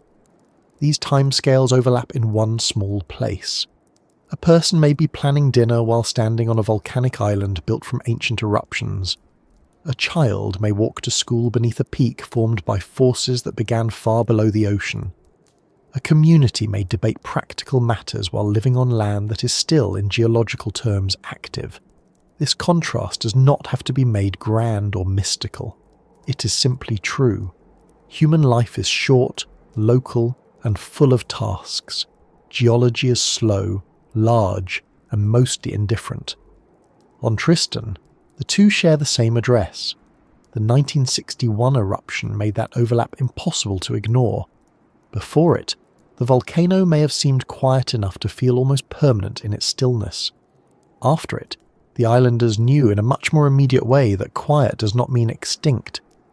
This is one of the lessons volcanoes teach repeatedly around the world. A volcano can sleep for longer than a human lifetime and still be active. Human memory is short compared with geological time, which can be inconvenient when making long-term plans near a mountain. But communities do live near volcanoes, and many have done so for centuries, because volcanic lands can also provide soil, water patterns, shelter, and terrain that people learn to use. Risk is not always a reason for absence. Often it is something managed, remembered, monitored, and woven into ordinary life. Modern science gives communities better tools than they once had. Volcano monitoring, geological surveys, satellite observations, seismic instruments, and expert assessments can help people understand changes that might once have gone unnoticed. Tristan's remoteness makes such work more challenging, but not irrelevant. Scientific attention to the volcano helps place local memory within a wider understanding of volcanic behaviour. It also shows how even the most isolated settlement is connected to global systems of research, hazard awareness, and environmental knowledge. The mountain may stand above one small village, but it interests scientists because it is part of Earth's volcanic activity, part of the Atlantic's geological story, and part of the ongoing study of how islands form and change. A remote place can still be scientifically central in its own way. The volcano does not care whether many people are nearby. It remains a feature of the planet worth understanding. For residents, however, science must meet practicality. It is useful to know that the island is an active stratovolcano, that it formed over a hotspot, that its summit rises more than 2,000 metres above sea level, and that the full volcanic structure extends far below the ocean surface. But daily life still requires decisions about roofs, gardens, boats, animals, school, supplies, and health. The official and scientific descriptions of Tristan are important, but they do not replace local knowledge. People who live beneath a mountain know its moods in ways that do not always fit neatly into technical language. They know where water runs after heavy rain, which winds hit hardest, which paths become difficult, where animals graze best, and how the settlement feels when weather changes. Local knowledge and scientific knowledge are not enemies. In a place like Tristan, they are different tools for paying attention. The volcano also gives the settlement a strong visual identity. Many remote villages could be mistaken for others if you remove their surroundings. Edinburgh of the Seven Seas could not. Its setting beneath Queen Mary's Peak facing the Atlantic makes it instantly particular. The houses appear modest against the size of the land behind them. The settlement looks human in scale, and the mountain makes that scale obvious. This can create a feeling of vulnerability, but also of belonging. The village is not separate from the island, it is tucked into it. The mountain is not outside the story, it is the shape of the story's backdrop and one of its main conditions. Even the name Tristan da Cunha is tied, in most people's minds, to that volcanic silhouette rising alone from the sea. One can imagine the feeling in different weather. On a clear day, the slopes may stand sharply. giving the settlement a crisp sense of place. In low cloud, the upper mountain disappears, and the village may feel enclosed beneath a ceiling of mist. In rain, water may run down from higher ground, and the practical relationship between slope and settlement becomes more apparent. In wind, the island reminds everyone that height and exposure matter. The volcano is not only a geological fact, but a weathermaker, a collector of cloud, a barrier and a funnel, part of the island's local atmosphere. To live beneath it is to have the landscape participate in the day's mood. A city skyline can change with light, but a volcanic island changes with weather in a more physical way. Cloud is not decorative when it touches the ground you may need to cross. There's also a kind of discipline in living where the land's power is visible. Many modern environments are designed to make nature seem optional. We heat, cool, drain, pave, light, and insulate until we can forget the outside for long stretches. On Tristan, nature is less easily edited. The volcano, the ocean, the wind, and the limited land keep reminding people that human systems are built inside natural ones, not above them. This does not mean residents are living in constant hardship. It means the relationship is harder to ignore. A storm affects plans, a ship delay affects supplies, a slope affects where one can build, a volcanic past affects memory. The environment is not a weekend activity. It is the context of nearly every practical decision. And yet there is comfort in familiarity. The same mountain that might appear intimidating to a newcomer may feel grounding to someone born beneath it. Its shape tells them where they are. Its cloud cover may be part of how they read the day. Its presence links them to parents, grandparents, and stories of return after evacuation. Humans are very good at becoming attached to places that outsiders might describe only by their risks. People love deserts, floodplains, snowy valleys, stormy coasts and volcanic islands, not because they are easy, but because they become known. A known difficulty can sometimes feel less frightening than an easy place that does not feel like yours. Tristan's volcano may have forced the community away once, but the decision to return shows that the island's risks did not erase its claim on the people who belong to it. This is perhaps the most important thing about life beneath the quiet volcano. It is not a simple story of danger, nor a simple story of beauty. It is a story of living with a landscape that gives and limits at the same time. The volcano created the island, shaped its land, constrained its settlement, enriched its identity, disrupted its history, and continues to stand over daily life with a silence that is mostly ordinary but never meaningless. People build homes beneath it not because they misunderstand what it is, but because human beings have always made homes in places where nature is powerful. We do not only settle where the world is tame, we settle where we can make life work, where food can be grown, where community can hold, where memory gathers, where the view at the end of the day feels like our own. So when we picture Edinburgh of the seven seas beneath Queen Mary's Peak, it helps to hold both truths together. The village is ordinary in the way all real homes are ordinary, full of meals, work, weather, repairs, family and conversation. And it is extraordinary, because all of this happens on the flank of an active volcano, on a small island in a huge ocean, far from the quick assistance and easy choices many people take for granted. The mountain is quiet now, and quiet can last a very long time. Around it, life continues with the practical rhythm of a community that has learned to live between slope and sea. But the volcano is only one part of the island's influence, because in a place like Tristan, the air itself has habits, the wind has a schedule of its own, and the weather can shape a day before anyone has finished their first cup of tea. Weather on Tristan da Cunha is not the kind of thing that politely waits outside until people are ready to discuss it. It comes into the day early, often before breakfast, and takes a seat at the table whether anyone invited it or not. In many places, weather is small talk. It fills the awkward pause in a lift, gives neighbours something safe to mention over a fence, and lets people begin conversations without immediately revealing too much about themselves. On Tristan, weather is not only conversation, it is information. It tells people whether boats may go out, whether cargo can be handled, whether outdoor work is wise, whether the mountain will stay hidden in cloud, and whether the sea will cooperate with any plan that involves leaving or reaching the island. A person may look outside in the morning and not simply think, "It seems rainy." They may think about what the rain means, what the wind is doing, where the swell is coming from, and whether the day's work will have to bend around it. The climate of Tristan da Cunha is often described as cool, temperate and oceanic, which sounds gentle enough until you remember that oceanic climates tend to come with their own opinions. The sea keeps temperatures from reaching extremes. It prevents the harsh cold that might be expected from a place so exposed in the South Atlantic, and it also keeps summer from becoming especially hot.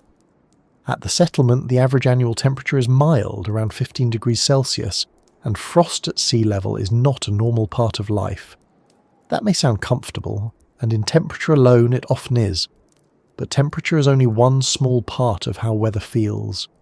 A day can be mild on paper and still feel raw if the wind is pushing at your coat and the air is damp enough to make every surface seem slightly undecided about whether it wants to become wet. This is the Atlantic's little trick. It does not always need deep cold to make you pull your collar up. Rain is frequent, cloud is common, and the mountain catches moisture from passing air. The upper slopes can be wetter and colder than the settlement, with clouds settling low and rain or snow falling higher up during colder months. From the village, Queen Mary's Peak may appear, disappear, and reappear like a large neighbour who keeps opening and closing the curtains. One moment the volcano can be a visible shape above the homes, and another moment it can retreat into grey, leaving the settlement tucked beneath a ceiling of cloud. For visitors, this can feel atmospheric. For residents, it is also practical. Cloud and rain affect visibility. Paths, slopes, outdoor work, drying clothes, storing materials, and the general business of keeping life moving in a place where dampness is not an occasional guest. It is more of a regular tenant.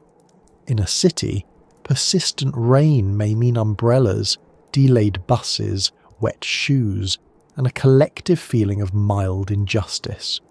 On Tristan, rain is part of the operating system. It feeds the island's vegetation, fills water systems, and shapes the green appearance of the slopes. But it also complicates everyday tasks. Drying clothes in high humidity can become a small domestic negotiation with the atmosphere. Storing goods requires care because dampness can creep into things that would stay perfectly fine in a drier climate.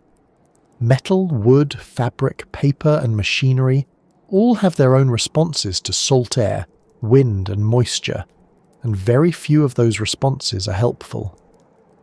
A remote island does not allow people to be casual about maintenance. Weather gets into the details. It works slowly on hinges, roofs, fences, boats, tools and buildings. It does not announce itself as a disaster every day. Sometimes it simply wears things down, which is less dramatic but much more persistent. The wind is one of the strongest characters in the island's daily life. Tristan sits in a part of the South Atlantic where moving air has space to build strength. There are no forests of skyscrapers to break it, no large neighbouring land masses to soften its approach. The wind can arrive across open ocean with confidence, and by the time it reaches the island, it has had a very long run-up. On some days it may be only a steady presence, pushing grass, carrying salt, moving cloud along the slopes. On others, it can become powerful enough to change plans entirely. Strong winds affect boats, landing conditions, farming work, repairs, and simple comfort. They shape how buildings are maintained and how people think about anything left outdoors. In such a place, a loose object is not always merely untidy. It may be a future projectile with poor manners. Wind also changes sound. A settlement in strong wind has its own voice. There is the rush around buildings, the tapping of rain, the movement of doors, the low push against walls, the distant surf, and the occasional sharper sound of something being reminded that it should have been tied down. These sounds become part of the background of life. People who live there learn to hear differences. Not all wind is the same. A person may understand direction, strength and change from sound alone, the way someone in a city can tell whether traffic is ordinary or something has gone wrong just by listening. Weather knowledge becomes local and bodily, not just something read from a forecast. Forecasts matter, of course, but so does the practiced habit of looking at the sky, feeling the air, watching the sea, and reading the island itself. The sea is where weather becomes most decisive. For Tristan, rough water is not only unpleasant, it can interrupt connection. A calm enough sea allows boats to move, cargo to be landed, passengers to transfer, fishing to happen, and work around the harbour to proceed. A rough sea can delay all of that. It can keep a ship offshore after a long voyage. It can postpone a visitor's first step onto land. It can prevent supplies from coming ashore or people from leaving. In most places, a rough road is an inconvenience. On Tristan, the road is water, and water has no obligation to remain road-like. This is why the state of the sea carries such weight in the rhythm of the settlement. The ocean can make a schedule look optimistic in a matter of minutes. Imagine waiting for a vessel after weeks of expectation. Perhaps it carries supplies, mail, equipment, or someone returning home. The community knows the ship is coming. It may even be visible offshore. But the swell is wrong, or the wind is too strong, or conditions at the harbour are unsafe. The distance between ship and settlement may be small enough to see across, yet impossible to cross safely at that moment. This is one of the sharpest forms of isolation, because it is not the isolation of not knowing where the outside world is. It is the isolation of seeing it and still having to wait. That waiting must require a kind of patience. Most modern systems do not train very well. We're used to tracking parcels in real time and becoming suspicious if a delivery van pauses 3 streets away. Tristan teaches a more severe lesson. Sometimes the thing you need is present, but not reachable. Sometimes the final mile is the most difficult part of the journey, especially when that mile has waves. Weather therefore shapes time. Not time in the grand physical sense, but the human schedule of days, work and expectation. In many modern places, the calendar rules first and weather is expected to fit around it as much as possible. Meetings happen because they are booked. Deliveries arrive because systems are designed to force reliability. Planes land unless conditions become truly difficult. On Tristan, weather has more authority. A plan is not a command, but a hope made carefully. People can prepare, organise and wait, but the day's conditions decide what is actually possible. This can slow life down, but not in a lazy way. It creates a rhythm of attention. People must remain ready to act when a suitable window opens. If the sea calms, cargo may need to be moved. If the weather clears, work may need to be done. If a boat can go, the opportunity matters. Waiting and sudden activity can sit very close together. This rhythm is different from the constant busyness many people know. It is not the endless artificial urgency of notifications, deadlines, messages and calendars stacked too tightly. It is urgency tied to conditions. There may be long stretches where little can be done about the sea or wind, followed by a burst of effort when the weather allows. That kind of life can feel frustrating, but it may also keep people aware of what is real. You cannot negotiate with a swell by sending it a strongly worded email. You cannot persuade fog to clear by moving a meeting. Weather does not care how efficient your spreadsheet is. There is something almost refreshing about that, although probably less refreshing when you are the one trying to unload cargo in a narrow weather window while rain begins again. Isolation also affects the way weather is discussed. In a connected city, bad weather may be compared with forecasts from several apps, argued over on social media, and forgotten once people get indoors. On Tristan, weather is shared knowledge because it affects shared life. A change in conditions may matter to fishermen, farmers, school routines, maintenance workers, visiting officials, families waiting for someone to arrive, and anyone concerned with supplies. It becomes a communal subject not because people have nothing else to talk about, but because it touches so many parts of life. The weather is not above the community or outside it. It is part of the same system of decisions, warnings, adjustments, and everyday care. For children growing up in Edinburgh of the Seven Seas, this relationship with weather must feel normal. They learn early that the world is not always instantly accessible. They see adults checking conditions, talking about ships, responding to wind, and adapting to delays. They grow up with the mountain collecting cloud behind them and the sea shaping movement in front of them. A child in a large inland city may learn to cross roads, read bus routes, and understand traffic lights. A child on Tristan learns another kind of geography, one where the harbour matters, the weather matters, and the outside world is real but not easily reached. These lessons become part of the mind before they are ever explained formally. Place teachers quietly through repetition. Weather also influences mood, as it does everywhere, but perhaps more noticeably where there are fewer distractions from it. A bright, calmer day after rough conditions can feel like a release. The settlement may seem to open outward. Outdoor tasks become easier, views sharpen. The sea may look less like a barrier and more like a surface that can be worked with. People may take advantage of the clearer conditions because everyone understands they may not last. In such places, good weather is not just pleasant, it is useful.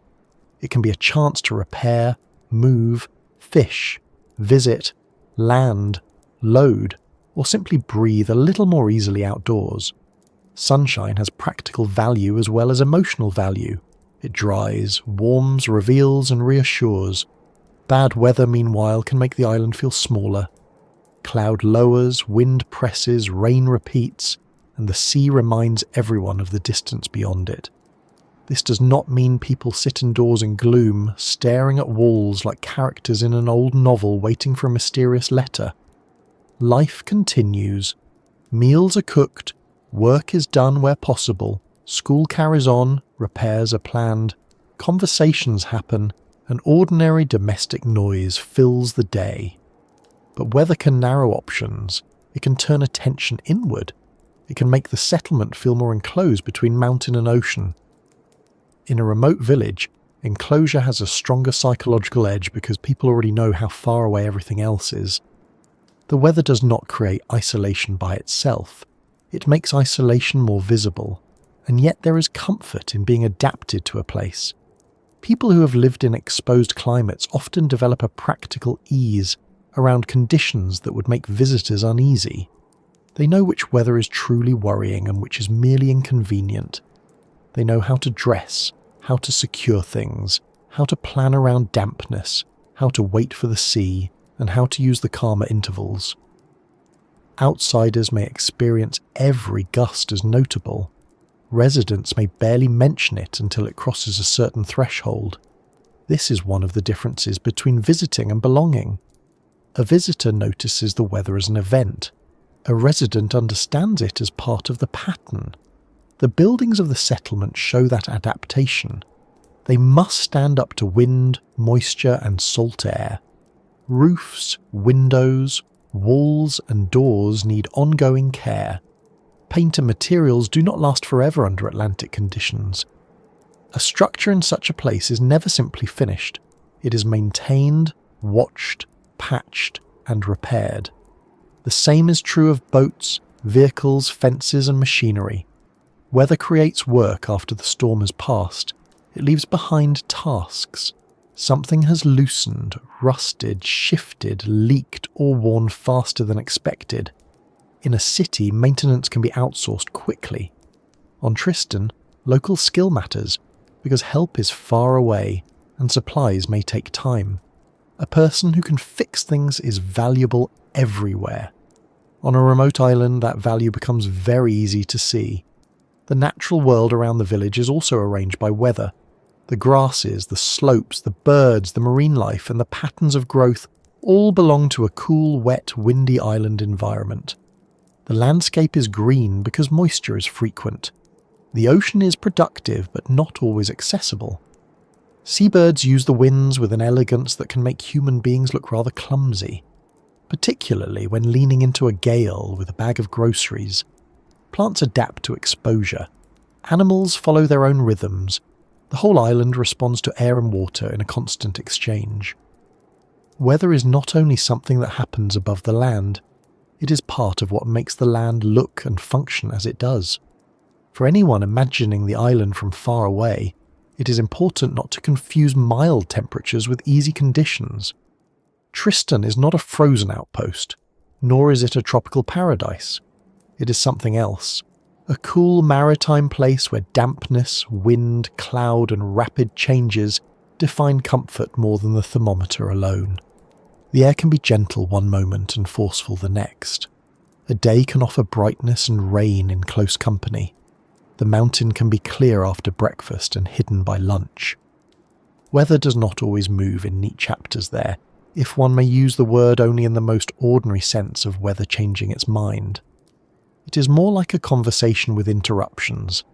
This variability affects visitors in particular. People may arrive with hopes of walking, exploring, photographing, visiting certain sites, or reaching nearby islands in the Tristan group. But nearly all such activities depend on suitable conditions. The official advice for visitors makes this plain. Weather can determine what is possible, and plans must remain flexible. That flexibility is not a charming extra. It is required.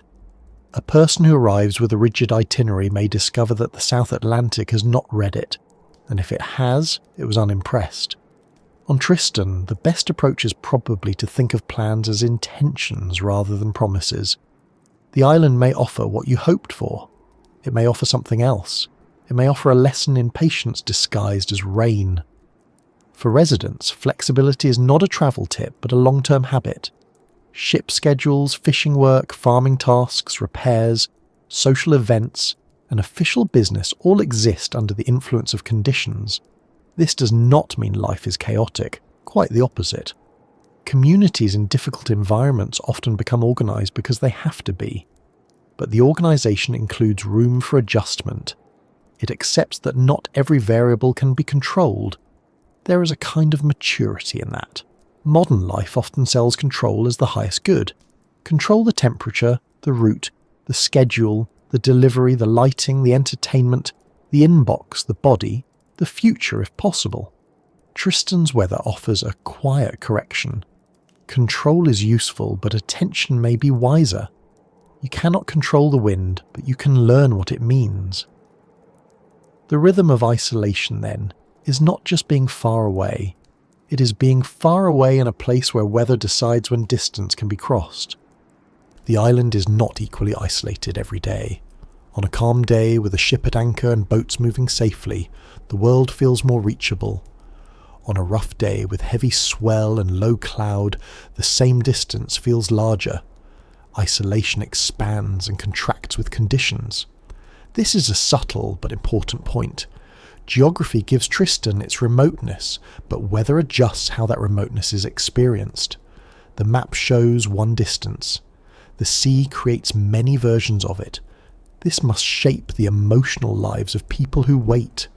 Waiting for cargo, waiting for mail, waiting for a family member to return, waiting for a medical evacuation, waiting for a visiting worker, waiting for a chance to leave, waiting for calmer water after days of bad conditions. Waiting can be ordinary, but it can also become heavy when the reason matters. In most places, waiting is often solved by taking another route. On an island with no airport, routes are limited. The weather does not only affect convenience. It can touch anxiety, relief, disappointment and hope. A forecast is not just a forecast if someone you love is on the ship. Yet weather also creates shared experiences that bind a place together. A storm remembered by everyone becomes part of local memory. A difficult landing, a delayed ship, a period of rough seas, a stretch of beautiful calm. These are events people can discuss years later. In small communities, weather stories become community stories. They attach to names, seasons, repairs, and particular moments. Someone remembers who helped secure something, who was caught in the rain, who predicted the change correctly, who made the best of a delay, who joked at the right moment. Weather gives people trouble, but it also gives them stories, and stories are one of the ways communities hold themselves together. There is also a quieter personal rhythm in such a climate. The body learns the place. It learns the feel of damp air, the sound of wind at night, the difference between ordinary rain and heavy rain, the way cloud lowers over the mountain, the relief of sun after days of grey, the smell of salt and wet earth. These sensations form a kind of home knowledge that is difficult to explain to someone who has not lived there. People often miss the weather of home even when it is objectively inconvenient. They miss the exact kind of rain, the light after a storm, the wind in familiar trees or grass, the sound of a particular coastline. This is because weather is not separate from memory. It is stored with childhood, family, work, landscape, and routine. For Tristan Islanders, the wind and rain are not just conditions. They are part of the texture of belonging. The rest of us can learn something from that, even if we live far from any South Atlantic island. Weather is one of the most basic ways Earth reminds us we are located somewhere. It tells us that place is not merely a name on an address. It is air, pressure, temperature, moisture, light, smell, and sound. Many of us spend our days buffered from these things, moving from heated room to car to office to shop to home, noticing the sky only when it interferes. On Tristan, interference is too frequent and too important to ignore. The weather keeps place present. It insists that people pay attention. It may be inconvenient, but it also prevents the illusion that daily life floats free of the natural world. So life in Edinburgh of the Seven Seas moves with more than one clock. There is clock time, with hours and appointments. There is ship time, measured in departures, arrivals, delays, and unloading. There is ocean time, measured in swell, tide, and safe passage. There is weather time, measured in wind shifts, cloud, rain, and clear windows. And there is community time, measured in shared tasks, familiar routines, and the long memory of people who have learned how to keep going in a place where conditions matter. Together, these rhythms shape the settlement more deeply than any road network or shopping street could. They make isolation feel alive rather than empty. Not a blank distance, but a changing relationship between people, land, sea, and sky. As the wind moves over the roofs and the cloud gathers again around Queen Mary's Peak, the village continues in its practical way, neither defeated by the weather nor separate from it. People adapt because that is what life in such a place requires. They watch, wait, repair, work, and begin again. And within that steady rhythm, the most important part of the story is not the mountain or the sea or even the weather itself, but the people who have chosen, generation after generation, to call this small settlement home. The people of Edinburgh of the Seven Seas live with a fact that most of us only understand in theory. No one there is anonymous. In a large town you can pass hundreds of faces in a day and carry none of them home in your mind. In a city you can move through streets, shops, stations, and offices as a temporary stranger, surrounded by people who will never know where you are going or whether you remembered to buy milk. There is a certain freedom in that. There is also a certain loneliness. On Tristan da Cunha, the balance is different. With only a few hundred islanders in the whole community, a person is not just one more figure in the background. They're a neighbour, a cousin, a friend, a colleague, a familiar voice, a name attached to family history, work, memory, and responsibility. It is difficult to disappear in a place where disappearing would be noticed before lunchtime. This is one of the most important things to understand about the village. Its remoteness is not only geographic, it is social in a very particular way. The people who live there are not spread across separate suburbs or divided into crowds large enough to form private worlds. They share a settlement, a history, a landscape, and the practical reality of being far from everywhere else. This closeness does not mean life is automatically peaceful, because human beings can create complications even in the smallest and most scenic settings. Put 3 people in a room and eventually someone will have strong opinions about how the chairs should be arranged. But in Edinburgh of the 7 Seas, community is not an optional extra. Something added to life after work, shopping, and private schedules are complete. Community is part of the structure that makes life possible. Families are at the heart of Tristan society. Official population updates usually describe a resident islander population of only a few hundred, with some islanders living overseas and a smaller number of expatriate workers, visitors, or temporary residents on the island. Even the surnames tell a story of smallness and continuity. The settlement's present islander families are traditionally associated with a small group of surviving surnames, including Glass, Green, Hagan, Lavarello, Repetto, Rogers, and Swain. Those names are not just labels on mailboxes. They are threads running through the island's history, connected to settlers from different places who arrived across the 19th century, and whose descendants built a community in one of the most isolated inhabited places on Earth. In many towns, a surname is private information. On Tristan, it can be part of the public memory of how the island became home.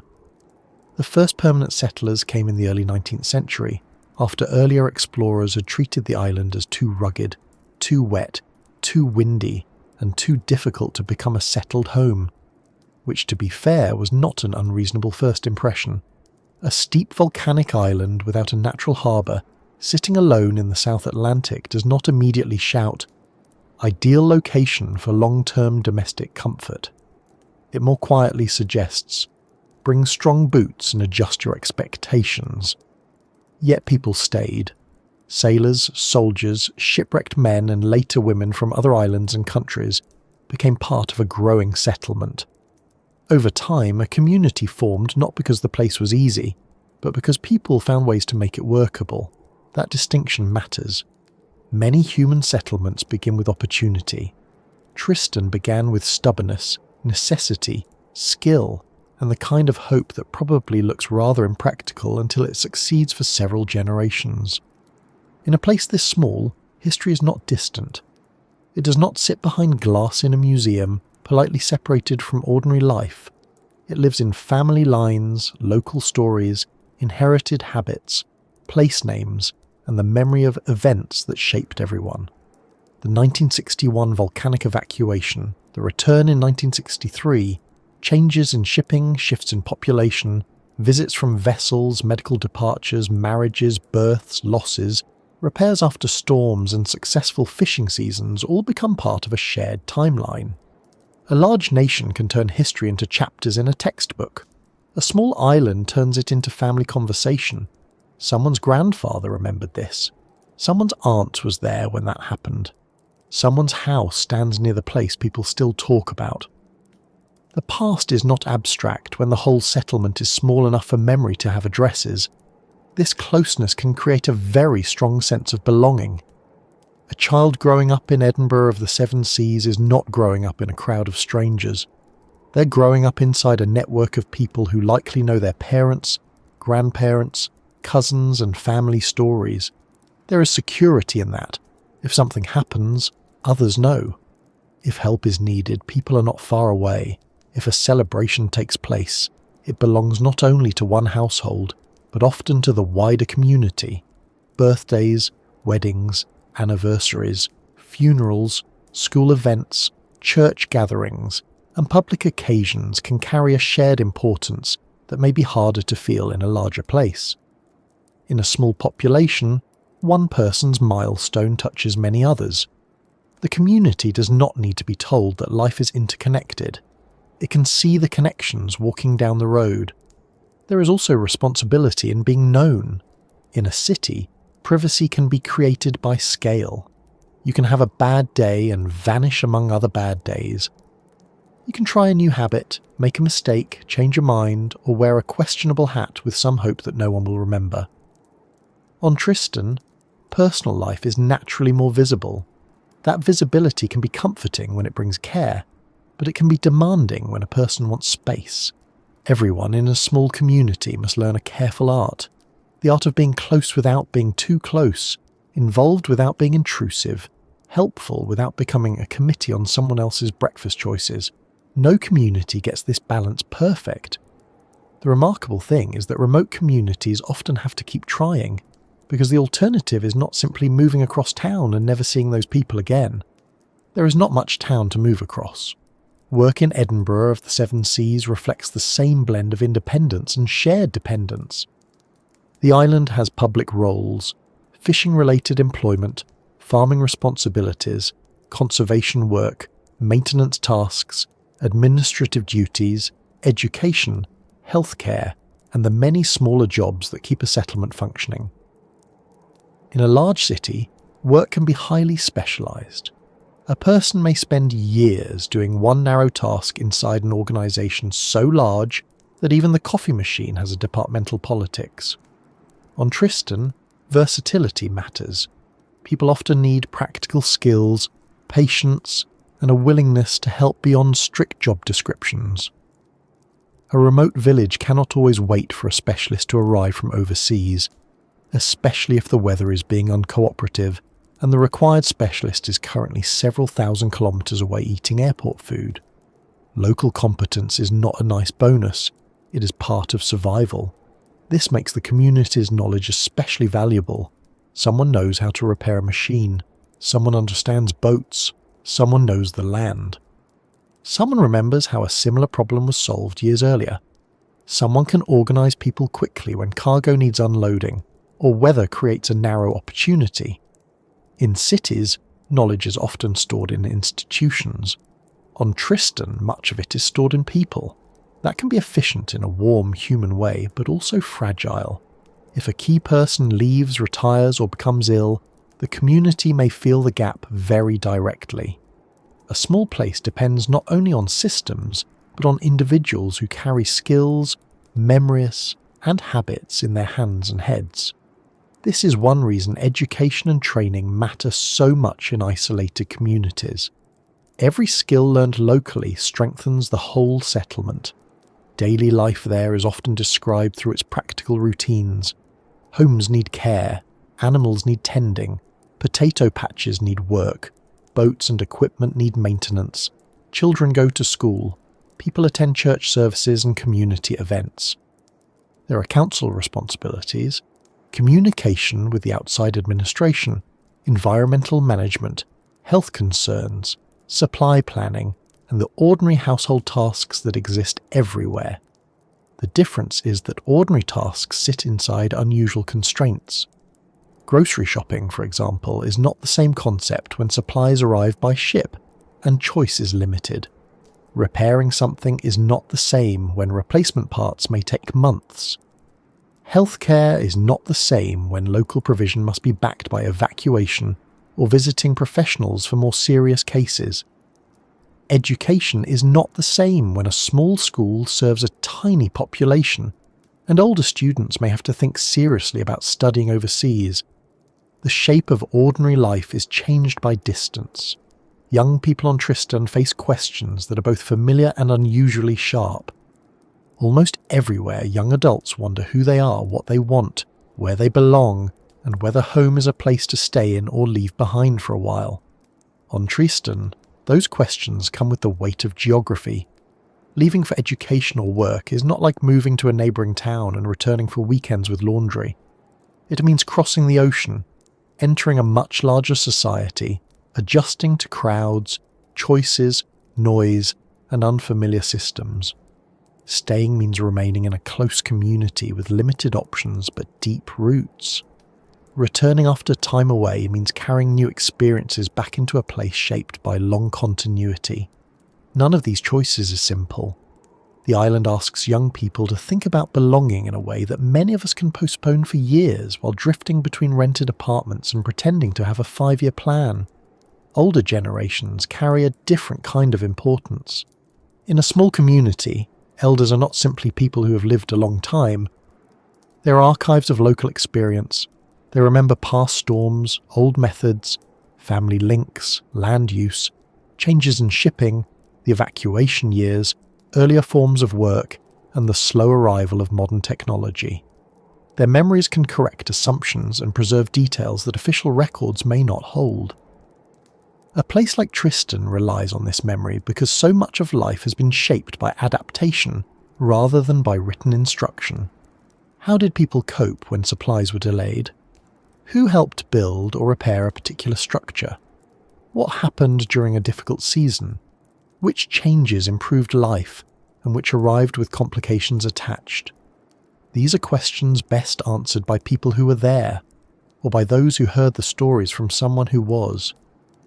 The arrival of modern communication has changed the social experience of remoteness, but it has not removed it. Islanders can now have contact with the wider world in ways their ancestors could hardly have imagined. News, messages, official communications, entertainment, education and relationships beyond the island can travel electronically. That matters. It reduces some forms of isolation and creates possibilities. But a video call is not the same as a visit. A message is not the same as a ship. A delivery confirmation is not the same as a parcel sitting safely in a house. Technology can carry voices across the sea, but it cannot hug a grandparent, unload cargo, fix a roof, or bring a doctor through rough weather. The people of Tristan live in this modern contradiction. They may be digitally connected while remaining physically remote.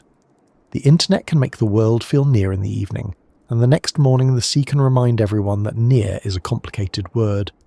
Hospitality is often mentioned in descriptions of Tristan, and it makes sense that a remote community would treat visitors seriously. When outsiders arrive after such a long journey, they are not passing casually through. Their presence is noticeable, and their conduct matters.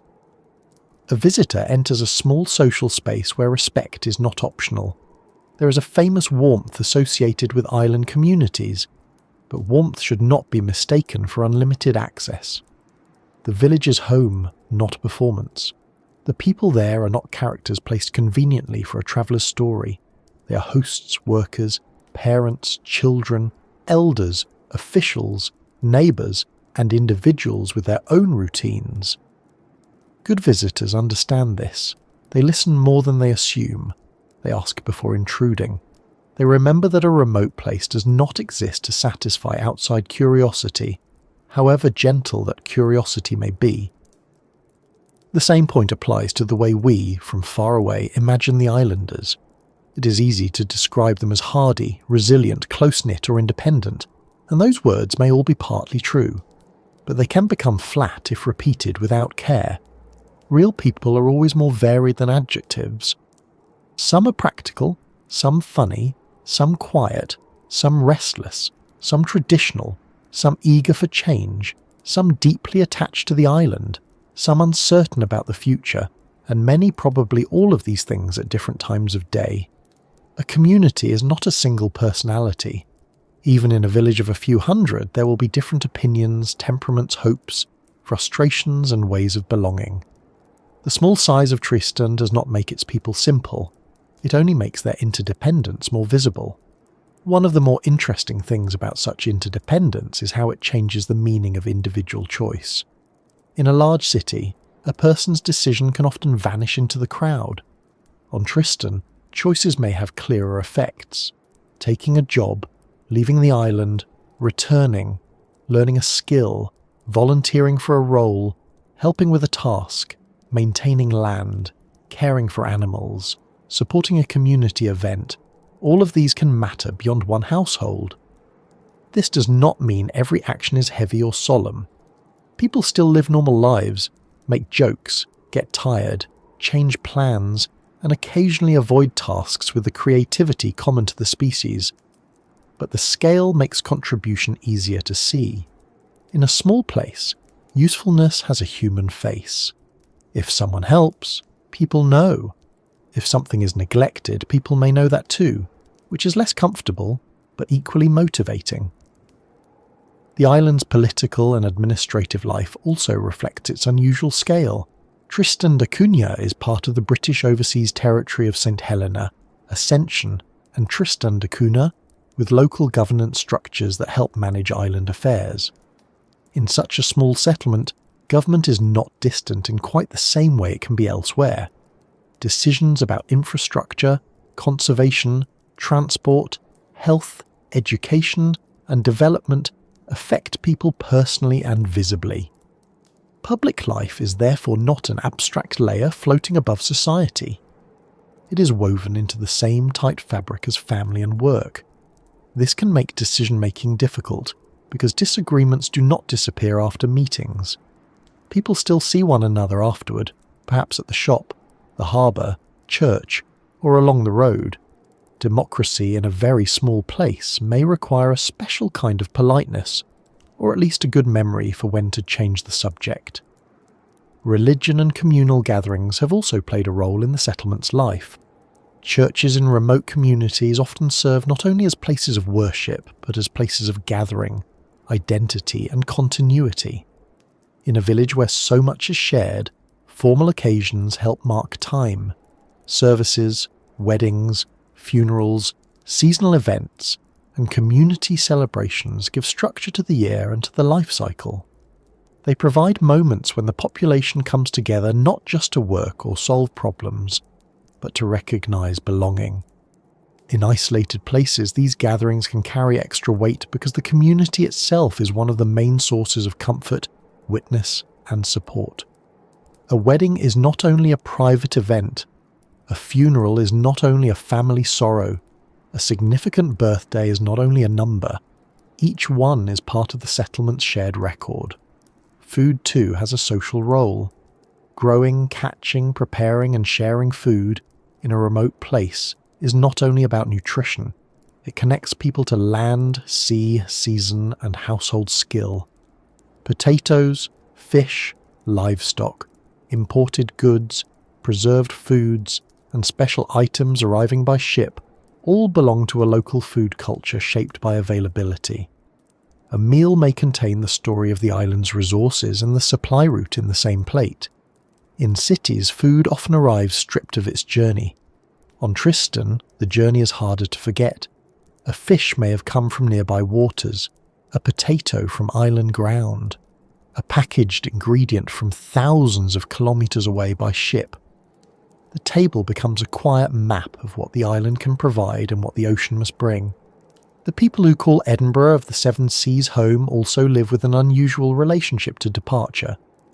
In many places, leaving home is common enough to become ordinary. People move for work, study, love, boredom, weather, rent, or the belief that another city may finally contain the correct version of themselves. On Tristan, leaving is larger because travel itself is larger. To go away may mean weeks of preparation and days at sea before even reaching the next major stage of travel. To return requires the same. This makes absence more deliberate. It may also make return more meaningful. When a person comes back to Tristan, they do not simply step off a bus. They re-enter a small community that has been aware of their absence. The island receives people personally because there are not many arrivals to blur the moment. Medical travel is one of the most serious forms of departure. The island has healthcare provision, but its remoteness and small scale mean that specialist treatment may require evacuation or travel overseas. This is one of the harder realities behind the romance of isolation. A remote place may be beautiful, but illness can make distance frightening. Families must sometimes wait, plan, or cope with uncertainty in ways that people near large hospitals may never fully appreciate. This does not mean life there is defined by fear, but it does mean that health is part of the community's practical awareness. A doctor, nurse, visiting medical team, or evacuation arrangement is not just a service. It is a lifeline, and still, people stay. That is the central fact. They stay not because the island is convenient, but because convenience is not the only measure of a life. They stay because it is home, because family is there, because the land is known, because the community has meaning, because history pulls, because the sea and mountain belong to their sense of self, because departure is not always the same as improvement. From the outside, this can seem surprising. We are often taught to value choice above all things, and Tristan limits choice in obvious ways. But too much choice can also become tiring, thin, and restless. A small community offers fewer paths, but the paths may be deeper. The road to the harbour, the way to the potato patches, the line between homes, the view toward the mountain, these may hold more meaning than 100 unfamiliar streets. There is a lesson here that does not require us to romanticise hardship. The people of Edinburgh of the Seven Seas are not living a lesson for the rest of us. They are living their own lives. But from a distance, we can notice how clearly their community shows the basics of human settlement. People need shelter, food, work, care, memory, cooperation, and a reason to continue in a place. They need systems, but also trust. They need independence, but also help. They need privacy, but also belonging. In a large modern society, these needs can become hidden under layers of convenience. On Tristan, they remain visible. The smallness of the village does not reduce the human story, it sharpens it. To call such a place impossible is not quite right, of course, because people have made it possible for more than 2 centuries, but it can feel impossible when viewed from the habits of modern life. No airport, limited ships, rough weather, a tiny population, an active volcano, a vast ocean in every direction. By ordinary standards, it seems an unlikely place for a continuing community. Yet there it is, with families, work, school, faith, repairs, jokes, worries, and daily routines. The impossible has become ordinary through repetition, skill, and attachment. That may be one of the finest things human beings do. We take difficult places, and when conditions allow, we turn them into homes. Not perfect homes, not easy homes, real ones.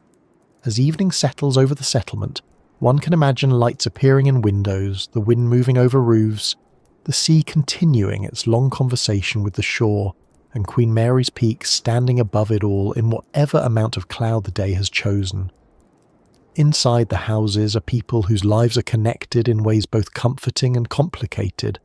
Someone is preparing food, someone is finishing work, someone is thinking about family overseas, someone is waiting for news, someone is laughing at a familiar story, someone is planning around the next ship, and that ship, when it comes, will carry more than passengers. It will carry the outside world in boxes, letters, supplies, tools, medicines, spare parts, and small comforts, all of them making the long crossing toward a village that knows exactly how much an arrival can matter. A ship on the horizon can change the mood of Edinburgh of the Seven Seas before it has even come close enough to unload. In a large port city, a ship may be just another shape moving between cranes, containers, and schedules. One more piece of the machinery of trade that most people barely notice. In Tristan da Cunha, a ship is an event. It is a line of connection drawn across nearly 3,000 kilometres of ocean. It may carry relatives, officials, doctors, visitors, mail, food, spare parts, building materials, school supplies, household orders, medical items, and all the little things that remind a remote community that the wider world is still moving beyond the horizon. The ship is not merely transport. It is news with an engine. It is a shop, a post office, a ferry, a delivery van, a moving warehouse, and occasionally a waiting room, all wrapped into one vessel and sent across the South Atlantic with the quiet hope that the sea will behave itself at the end. This is one of the great differences between life on Tristan and life in most places with roads, airports, and daily deliveries. For many of us, supply has become nearly invisible. We open a cupboard and expect something to be there. We click a button and expect a parcel to arrive. We walk into a shop and grumble if the exact brand we want is missing, as if civilization has temporarily misplaced its dignity. We live inside supply chains so constant and so vast that they feel almost natural, like weather with barcodes. On Tristan, the supply chain has a body. It has a ship's name, a sailing date, an arrival window, a cargo hold, a crew, a landing plan, and a dependence on sea conditions. If something is coming, people know how it is coming. If something is delayed, the delay is not abstract. It sits on the horizon, or in Cape Town, or somewhere between the two, surrounded by water. The regular ships that serve the island make only a limited number of return trips each year between Cape Town and Tristan. That fact alone changes the meaning of planning. In a city, forgetting something at the shop is annoying. On Tristan, forgetting something important before a shipment may mean waiting a very long time. A replacement part, a tool, a medicine, a particular household item, a piece of equipment for public works, or something needed for school cannot simply be summoned overnight. Even when it has been ordered correctly, paid for, packed and placed aboard a vessel, it still has to cross the ocean, reach the island and come ashore safely. Each step sounds simple until you remember the Atlantic is involved, and the Atlantic is not known for its customer service department. There is a kind of discipline in this. People living on Tristan must think ahead in a way many of us have forgotten. Supplies are not infinite. Storage matters. Lists matter. Maintenance matters. A thing that can be repaired should be repaired. A useful object should not be wasted. A spare part should be kept somewhere sensible, preferably somewhere everyone can remember, which is a challenge known to every household on Earth regardless of remoteness. But on Tristan, losing track of a part is not just inconvenient. It may mean waiting until the next ship brings another, assuming someone ordered it, assuming it was available, assuming it made it onto the vessel, assuming the weather allows unloading, and assuming it has not somehow been placed behind a box of something else, with the mysterious confidence that always accompanies storage rooms. The harbour is the place where all these assumptions meet reality. Calshot Harbour is small, practical, and deeply important. It is not the sort of harbour where large ocean-going ships glide in, tie up neatly beside a long quay, and unload with cranes in a smooth procession of containers. Tristan's harbour can handle smaller inshore craft, so larger vessels anchor offshore.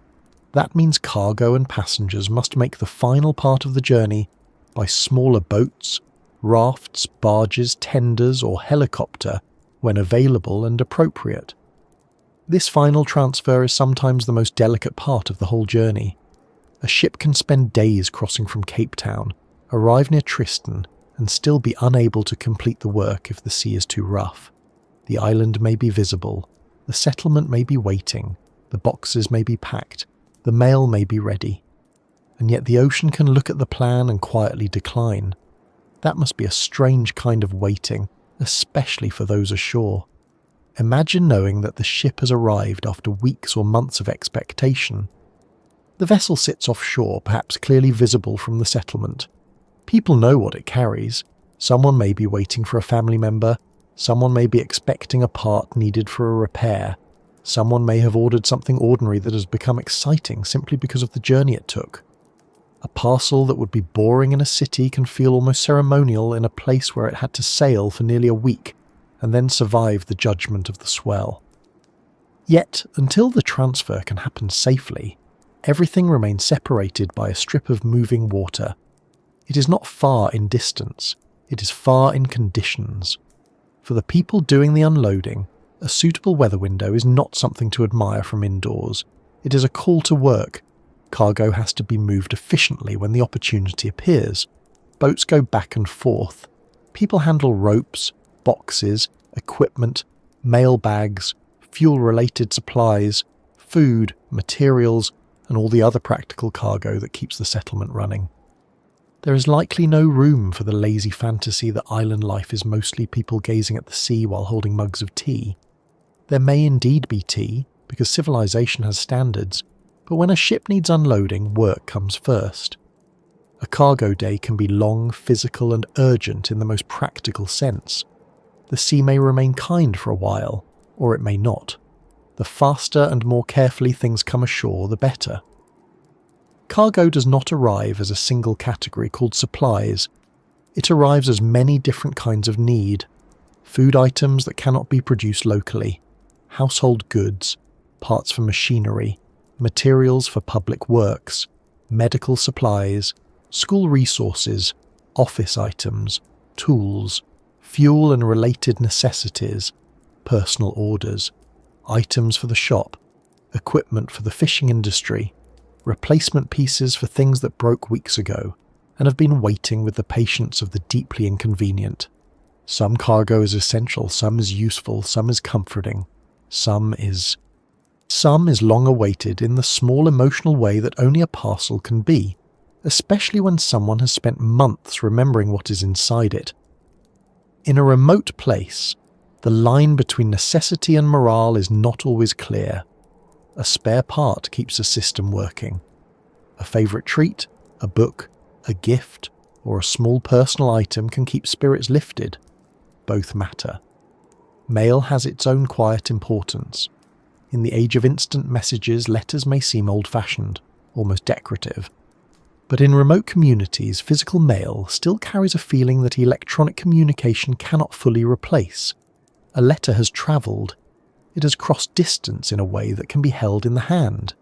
It may come from family overseas, from friends, from institutions, from collectors, or from people fascinated by Tristan's unusual postal history. Stamps and philatelic sales are part of the island's income, and there is something fitting about that.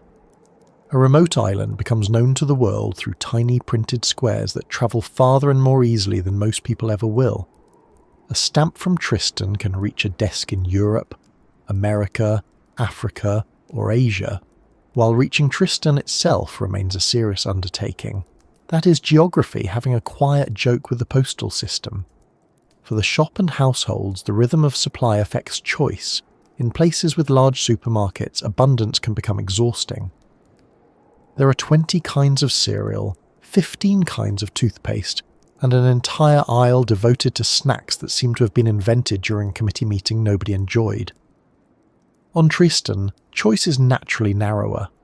Availability depends on what was ordered, what arrived, what stored well, and what has not run out. This can create frustration, of course. Limited choice is not automatically charming when you are the person who wanted something specific and it is not there, but it also makes people more aware of value. Food planning, storage, sharing, substitution, and patience become normal skills. A recipe may need to adapt to the cupboard rather than the other way around, which is how much of human cooking worked before supermarkets convinced us every dinner should be fully customizable at short notice. Local production helps balance this. Tristan has long relied on farming, especially potato patches, along with livestock and fishing. These are not quaint leftovers from the past. They are part of the island's resilience. Potatoes grown on island land are not simply vegetables. They are a form of independence. Fish caught in local waters is not only food, but part of economy and identity. The commercial fishing industry, especially Tristan rock lobster, is one of the main supports of the island's earnings. That means ships are not only bringing things in, they are also connected to what the island sends out. The economy moves both ways across the water. Lobster, stamps, coins, crafts, and other local products link this small settlement to global markets in a way that is both practical and slightly surprising. A village that seems isolated on a map may still have its name printed on a collector's envelope or attached to seafood served far from the South Atlantic. Fishing brings another kind of weighting. Boats and fishing operations depend on weather, seasons, quotas, equipment, and market links. The sea provides, but not on command. The same ocean that blocks a landing may also support livelihoods.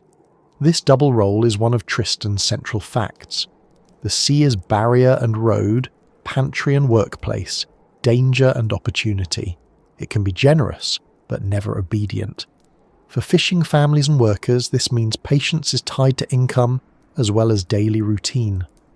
A calm day is not just pleasant. It may be a working chance. A rough stretch is not just dramatic. It may mean lost time, altered plans, and more waiting. The island's economy is therefore not only remote but weather-bound, shaped by the same natural forces that affect mail and cargo. In the settlement, the arrival of supplies must create a temporary shift in attention. People may collect ordered goods, check what has come in, help move items, sort mail, update plans, and begin using materials that have been needed for repairs or projects. A ship arrival can make the village feel more connected. as if the long line to the outside world has briefly tightened. News arrives with people as well as parcels. Visitors bring stories, accents, questions, and sometimes useful expertise. Returning residents bring updates from abroad. Officials bring administrative work. Medical officers or specialists may bring relief and appointments. Every arrival is a mixture of practical and social meaning. The ship does not merely unload goods, it unloads change, even if only in small quantities. But after the excitement comes the return to waiting. That may be the deeper rhythm. Ships arrive, unload, load again, and leave. The horizon empties. The settlement returns to its daily scale, but now with new supplies, new absences, new expectations, and perhaps new dates circled in the mind. When is the next ship due? What must be ready before then? Who is leaving? Who is coming? What needs to be ordered? What cannot be forgotten? In a place with limited sailings, the future is organised around these questions. The calendar is not filled only with birthdays, school terms, holidays, and work schedules. It is marked by ships. This gives the act of waiting a structure. Waiting on Tristan is not idle.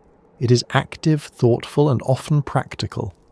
People prepare lists, maintain equipment, store goods, watch forecasts, plan cargo, arrange travel, manage expectations, and make decisions based on uncertain dates.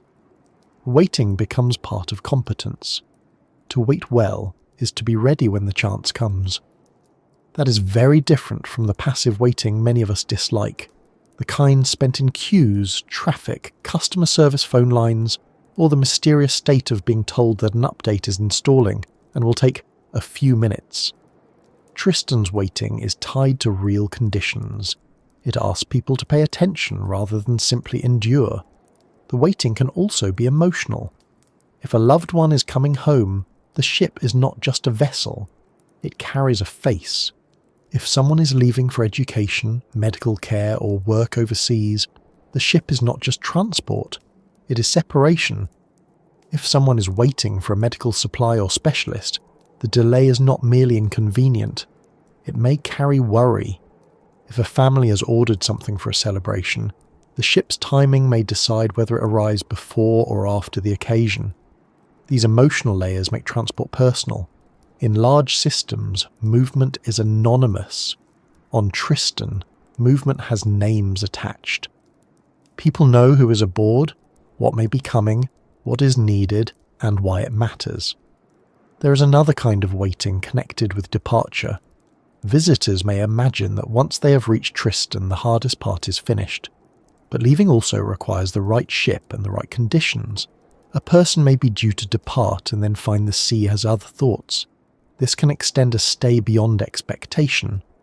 For a visitor, that may be a story to tell later, perhaps with a mixture of delight and panic depending on how many responsibilities were waiting back home. For residents, such uncertainty is normal enough to be built into planning. The island does not offer the illusion that life can be controlled perfectly. It offers instead a more honest arrangement. Prepare carefully, stay flexible, and do not make promises on behalf of the weather. This is one reason the shipping service has such significance in local governance and planning. Transport is not a side issue. It affects health, education, economy, building, food, tourism, communication and morale. A reliable schedule is difficult in such conditions, but the need for connection is constant. The island's administration must think not only about roads and buildings, but about the fragile ocean link that makes many other things possible. For outside observers, shipping details may seem technical. For Tristan, they are part of the community's heartbeat. A missed or delayed voyage can ripple through far more than travel plans. It can affect shelves, repairs, staffing, medical arrangements, and family life. The movement of goods also brings questions of biosecurity. Remote islands are ecologically vulnerable, and Tristan's wildlife and environment can be affected by invasive species, seeds, insects, soil, rodents, and other unwanted arrivals. Cargo is not only a blessing, it is also a possible pathway for problems. This means supplies must be checked and controlled carefully. A crate of materials is not just judged by whether it contains the right goods. It must be clean, safe, and free from living hitchhikers that could damage the island's ecosystems. In a city, a small insect arriving in a shipment may be a minor issue. On a remote island with unique wildlife, it can become a serious threat. Even the act of bringing things in requires attention to what should stay out. That adds another layer to the waiting game. The island needs supplies, but it also needs protection from the consequences of connection. Too little connection creates hardship. Too much careless connection creates risk. Tristan must balance both. It must remain linked to the world without allowing the world to arrive in damaging forms. This is a challenge faced by many remote islands, where fragile ecosystems and small communities depend on transport, but also have much to lose from accidental introductions. A ship carries medicine and mail, but it can also carry mud on boots, seeds in equipment, insects in packing material, or rodents if controls fail. The outside world is useful, necessary, and not always tidy. The harbour itself bears the marks of this constant negotiation with sea and supply. It has to be maintained against storms and wear. It must serve the needs of local boats, visiting ships, fishing operations, cargo transfer, and passenger movement. It is a small piece of infrastructure with a large burden. When people think of remote living, they may imagine the romance of cliffs and open skies, but the practical heart of the matter may be concrete, ropes, engines, storage areas, and people who know exactly how to move cargo without wasting the calm. A working harbour is not romantic in a decorative way, but it is deeply meaningful. It is the point where isolation becomes connection. For residents, the sight of a ship leaving may be as powerful as the sight of it arriving. Departure means the island returning to itself. It may also mean loved ones going away, visitors ending their stay, cargo sent out, mail beginning its outward journey, and the next period of waiting starting again. The ship grows smaller, then becomes a mark on the water, then disappears. After that, the ocean resumes its full size. The village remains, the mountain remains, the routines continue, and somewhere, days away, Cape Town waits at the other end of the route, with its roads, shops, airports, and ordinary assumptions about availability. There is something almost old-fashioned in this pattern, but it is not backward. It is simply a reminder that physical distance still matters. We live in a world where information travels instantly, and yet food, medicine, tools, and people remain stubbornly material. They have weight. They take up space. They need vessels, fuel, labour, handling, storage, and safe landing conditions. Tristan da Cunha makes this visible. It shows the hidden machinery of life because the machinery has to cross an ocean in plain view. Every object on the shelf has a travel history. Every imported item has survived a chain of decisions and conditions. This can make the ordinary feel more earned. Perhaps that is why the waiting game, difficult as it is, also gives life on the island a certain clarity. People know what matters because they have had to wait for it. They know the value of a ship because they have watched the horizon without one. They know the difference between wanting something and needing it. They know that connection is not merely a signal on a phone, but a vessel arriving safely, cargo coming ashore, people stepping onto land, and the community gathering itself around the work of receiving what has come. The sea stretches time, but it also sharpens gratitude. As supplies are sorted, mail is opened, goods are stored, and the harbour quiets again after the burst of activity, Edinburgh of the Seven Seas settles back into its usual position between mountain and water. The village has what it has for now. The next lists will begin. The next needs will gather. The next ship will be watched for in conversation before it is ever seen on the horizon. And beyond the harbour, beyond the cargo and the careful human systems that keep the settlement alive, the island remains part of a wider natural world, one where seabirds, seals, penguins, fish, cliffs, grasslands and protected waters carry their own rhythms alongside the human one. Beyond the harbour, beyond the houses, beyond the potato patches and the practical human routines of Edinburgh of the Seven Seas, the island opens into a world that belongs only partly to people. That is one of the first things to remember about Tristan da Cunha. The village may be the heart of human life there, but it is not the whole story. Around it, above it, beneath it, and far out into the surrounding sea is a living system shaped by wind, salt, volcanic rock, isolation, and time. Birds ride the air over cliffs, penguins gather on shores, seals use beaches and rocky places with the calm confidence of animals who have never needed permission from a planning office. Plants cling to slopes and wet ground. Fish move through cold, rich waters. The island may seem lonely from a human point of view, but from nature's point of view it is busy. Very busy, in fact, though not always in a way that involves visible crowds, traffic noise, or anyone asking where to park. The loneliness people sense around Tristan is really a human loneliness. It is the loneliness of maps, distances, and shipping routes. For seabirds, the island is not lonely in the same way. It is a nesting place, a resting place, a landmark in a huge ocean, a rare bit of land in a world of waves. For marine life, the surrounding waters are not empty. They are habitat, feeding grounds, migration space, and depth. For plants adapted to damp winds and volcanic soil, the island is not remote from anything important. It is exactly where life has learned to be. That shift in perspective is quietly useful. A place that looks isolated to us may be central to other forms of life. What we call the edge of the world may be for a penguin simply the neighbourhood. Tristan da Cunha is part of a small archipelago, and although Edinburgh of the Seven Seas is on the main island, the wider island group matters deeply for wildlife. Nearby Nightingale Island, Inaccessible Island, and the much more distant Guff Island are all part of this natural story. They are not inhabited in the same way as Tristan, and their relative freedom from permanent settlement has made them especially important for birds and other species. Guff and Inaccessible Islands are internationally recognised because of their outstanding natural value, particularly for seabirds and unique island life. These are the kinds of places conservationists speak about carefully, because they contain species and breeding populations that cannot simply move somewhere else if conditions worsen.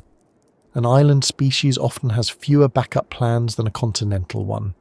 When its home is damaged, there may not be another suitable home waiting just over the hill. This is one of the delicate truths of remote islands. Isolation protects, but isolation also makes life vulnerable. Being far away from continents can shield native species from some pressures. Fewer people, less development, less pollution, fewer roads, and fewer introduced predators can allow wildlife to persist in ways that would be much harder elsewhere. But the same isolation can make ecosystems extremely sensitive when something does go wrong. A rat, a mouse, a plant disease, an invasive insect, a careless landing, or a change in the ocean can create problems out of all proportion to its size. A remote island can look rugged, but its ecological balance may be finely tuned. It is a little like an old clock that has survived for centuries, ticking beautifully in a quiet room until someone brings in a toddler with a screwdriver. The seabirds are among the great treasures of the Tristan group. Albatrosses, petrels, shearwaters, skuas, terns and other ocean-going birds depend on these islands and surrounding waters. Albatrosses in particular seem made for the scale of the South Atlantic. With long wings and a way of moving over the sea that looks almost effortless, they can travel huge distances with very little flapping, using the wind itself as a kind of invisible engine. To watch an albatross is to see an animal that understands weather at a level most humans can only admire. We look at a gale and think about shutting the window.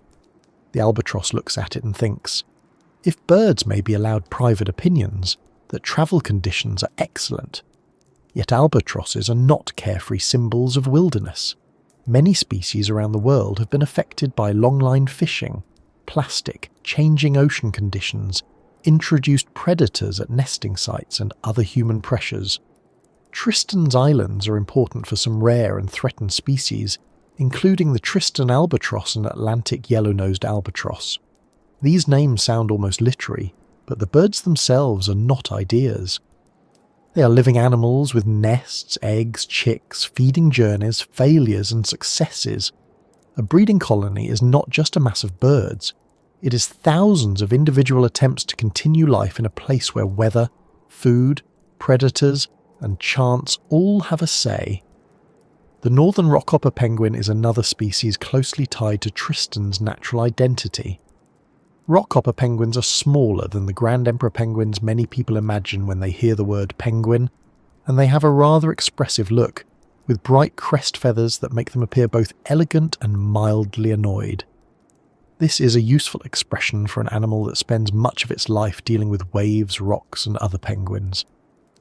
Around the Tristan group, northern rockhopper penguins breed in colonies, moving between sea and shore with that familiar penguin combination of dignity and slapstick. In the water, they are quick and capable. On land, especially over rocks, they can look as if they are negotiating with gravity on a case-by-case basis. For people in Edinburgh of the Seven Seas, these birds are not zoo animals or distant documentary subjects. They belong to the surrounding world.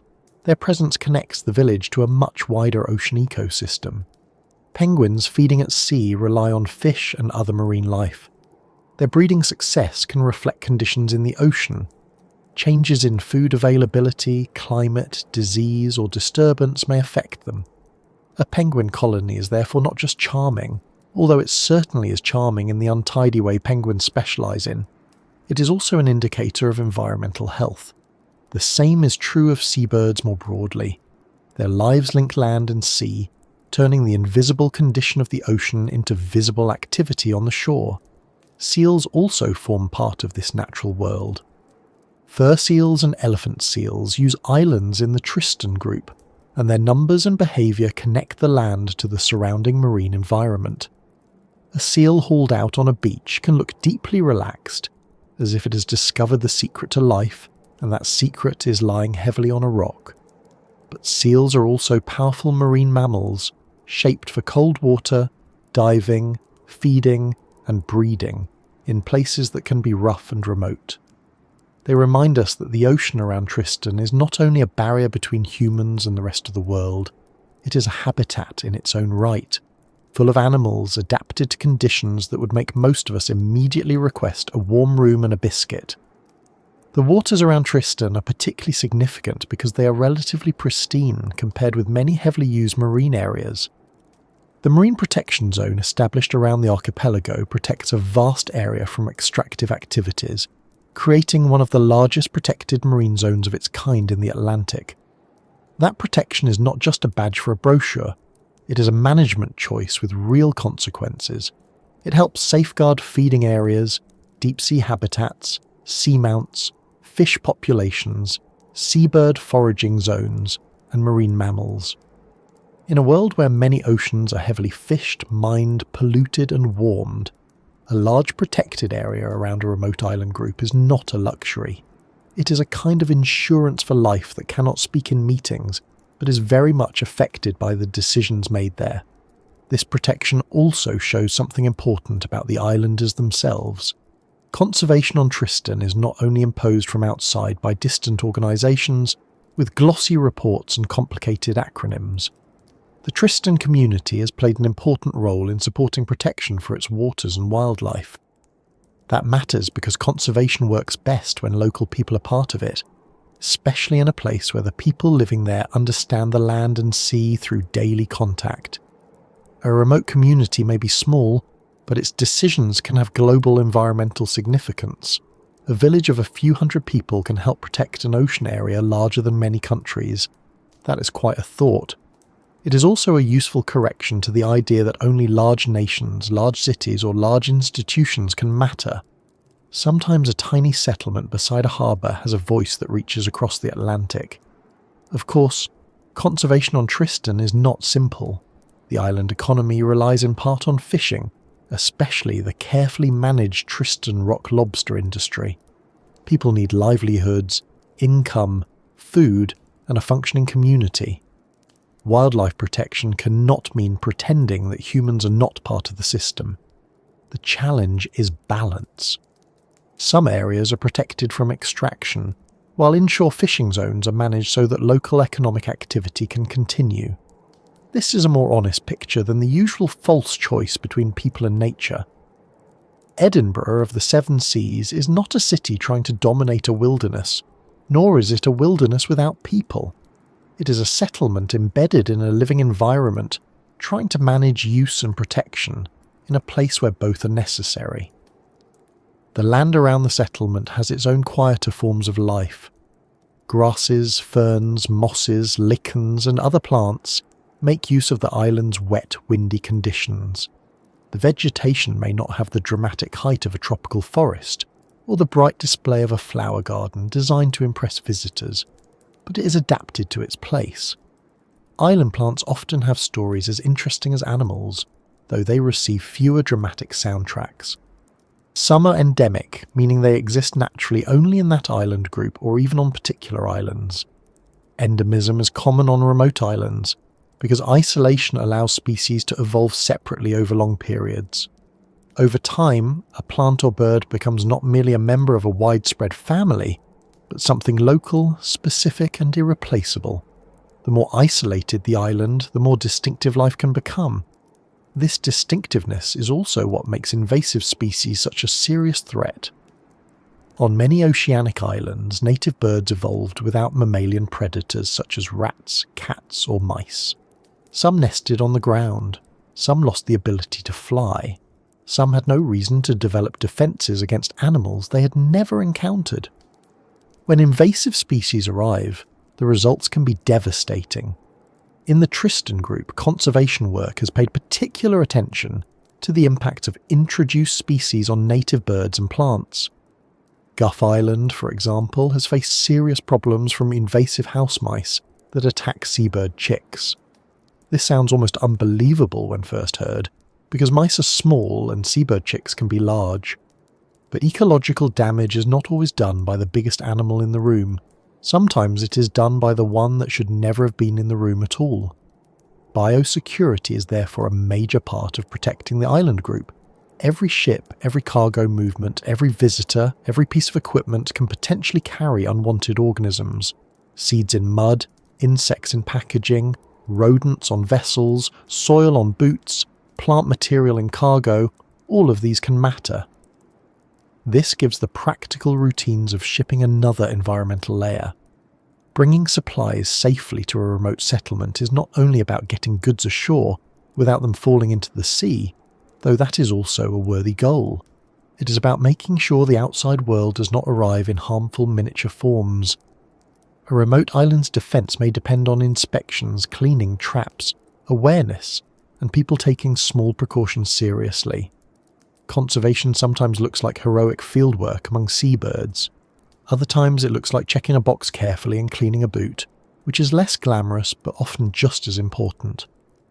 For the residents of Edinburgh of the Seven Seas, living beside such wildlife must create a particular kind of awareness. The village is small enough that the natural world is never far away. The sea is in front of it, the mountain is behind it, birds pass overhead, weather moves across everything. The settlement may have human concerns, but it is surrounded by non-human life that follows its own rhythms. This can be comforting. It can also be inconvenient. Animals do not always behave as if they have read the community plan. Birds nest where they nest. Seals occupy beaches. Weather affects wildlife and people alike. The point is not that nature is always gentle. It is that nature is present, immediate, and not easily reduced to scenery. This presence may influence how islanders think about responsibility. When you live in a large country, environmental damage can feel diffuse. Pollution happens somewhere else. Overfishing happens far away. Habitat loss may be hidden behind long supply chains. On a small island, the environment is close enough to be personal. A damaged slope, a changed beach, a decline in birds, a problem in the harbour, or a shift in fishing conditions is visible to people who live there. The small scale does not make the problems easy, but it can make them harder to ignore. There is less room for pretending that humans are separate from the systems they depend on. Tristan's conservation story is therefore not only about protecting rare species, it is about a community recognising that its own future is tied to the health of the surrounding land and sea. Visitors, when they come, must be careful participants in this relationship. The wildlife around Tristan is part of what draws outside interest, but outside interest can become pressure if not managed properly. Some places in the world have been loved carelessly, with tourists trampling paths, disturbing animals, leaving waste, or treating local rules as charming suggestions rather than serious protections. Tristan's difficulty of access naturally limits visitor numbers, but limited numbers do not remove the need for care. A single careless action in a sensitive place can matter. Keeping distance from wildlife, following local guidance, respecting landing restrictions, cleaning gear, and understanding that not every site can or should be visited are all part of responsible travel. The island is not a stage set. The birds are not performers. The seals are not props. The penguins, despite their excellent comic timing, have not agreed to entertain anyone. The surrounding islands make this responsibility even more important.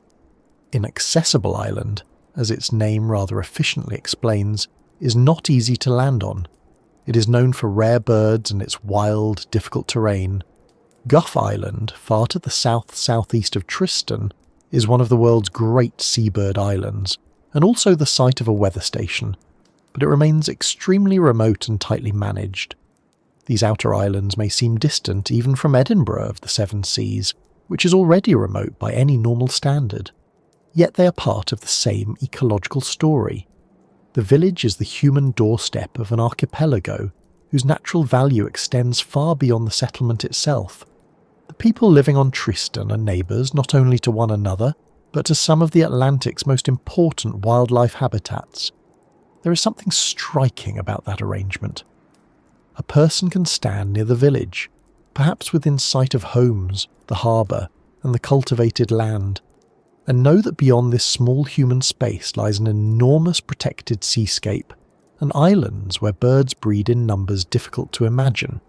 Human life and wild abundance sit very close together, though not always visibly. The village may be quiet in the evening, with lights in windows and the wind moving over the roofs. Far away on cliffs and slopes, seabirds may be calling, nesting, returning from sea, or setting out into darkness. Beneath the surface, fish and marine animals continue their movements. The human day winds down, but the natural world does not stop. It changes shift. This is a good reminder that remoteness does not mean emptiness. In human terms, Tristan is sparsely populated and difficult to reach. In ecological terms, it is part of a dense web of life. We often judge places by human occupation because we are human and therefore slightly biased in our own favour. A city looks full because there are buildings and people. An ocean looks empty because its life is hidden below the surface or scattered across huge distances. A remote island looks lonely because there are few houses. But if we widen the definition of presence, Tristan is not lonely at all. It is alive with wings, water, plants, seals, penguins, fish, and the slow work of evolution in isolation. The soundscape alone would tell a richer story than the map. Depending on the place and season, there may be surf, wind, seabird calls, penguin noise, seal sounds, rain on grass, and the less romantic but still important hum of human machinery near the settlement. Natural sound in a remote place is not always gentle. Seabird colonies can be loud. Penguins are not famous for whispering. Seals can be forceful, smelly, and socially complicated, which makes them more like humans than either species may wish to admit. Wildness is not always calm, but it is real, and it follows rhythms that existed long before anyone named the island or built a house beneath the volcano. The night sky too belongs to the natural setting. Far from major cities and heavy light pollution, remote islands can offer dark skies where stars appear with a clarity many people have never seen. The South Atlantic night can make the village feel both very small and strangely well placed. A handful of lights beneath a huge sky, surrounded by water and weather. It would be easy to make this sound grand, but the simpler truth is enough. Darkness matters. Stars matter.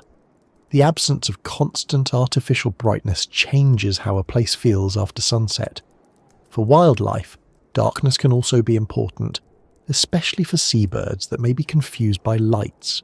Even light, one of the most ordinary features of human settlement, becomes something to consider in relation to surrounding life. Climate change adds a larger, less comforting layer to this story. Remote islands may be far from industrial centres, but they are not far from the consequences of global change. Ocean temperatures, storm patterns, sea levels, food availability for seabirds and marine animals, and the health of marine ecosystems can all be affected by a warming world. Tristan's isolation does not protect it from changes carried through the atmosphere and ocean. This is one of the unfair truths of environmental problems. Places that contributed little to global pressures can still feel their effects. A tiny village in the South Atlantic cannot control the global climate, but its wildlife and people live within the changes that larger systems create. That makes the protection of Tristan's waters even more meaningful. A marine protected area cannot stop climate change by itself, but it can reduce other pressures, giving ecosystems a better chance to remain resilient. If fish populations, seabird feeding areas, and marine habitats are protected from overuse and disturbance, they may be better able to cope with wider environmental stress. Conservation is often about improving the odds. It does not guarantee safety. It removes some avoidable harm so that nature is not fighting every battle at once. Around Tristan, this means letting a large part of the ocean remain as undisturbed as possible, which is becoming increasingly rare and increasingly valuable. From the village, the protected ocean is not visible as a line on the water. There is no fence, no signpost floating at the edge of the zone, no border gate staffed by an albatross in a small official hat, though one can imagine it would look magnificent. Protection exists through rules, monitoring, enforcement, community commitment, and international cooperation. It is a legal and practical idea placed over a moving, living sea.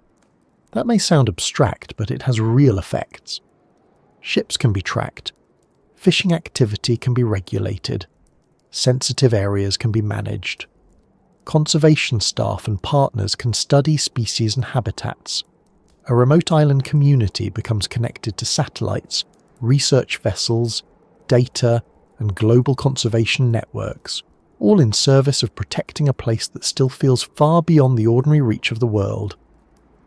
The relationship between the people and this natural world is not frozen in the past. It is changing. Conservation science, marine management, education, technology, and international partnerships all shape how Tristan understands and protects its environment today. Younger islanders may grow up with a stronger awareness of global conservation than earlier generations, while still inheriting practical local knowledge from family and community life. This mix of old and new matters. A person can know how the wind feels before rain, and also understand satellite monitoring. A community can maintain traditional practices while supporting modern marine protection. Remote does not mean outdated. It means that modern ideas arrive and adapt to local realities. In the end, nature at Tristan's doorstep is not a separate attraction. It is the setting, the responsibility, the livelihood, the risk, the beauty, and the future all at once. The village exists because people have made life possible in a place of wind, volcano, and sea. The wildlife exists because isolation, adaptation, and protection have allowed it to continue. The two stories overlap every day. People need the land and ocean, and the land and ocean need careful human choices. In a remote place, this relationship is easier to see because the boundaries are so clear. The village is small, the ocean is vast, the wildlife is precious, mistakes can matter, so can care. As the day moves over Edinburgh of the seven seas, The human world and the wild world keep sharing the island in their different ways.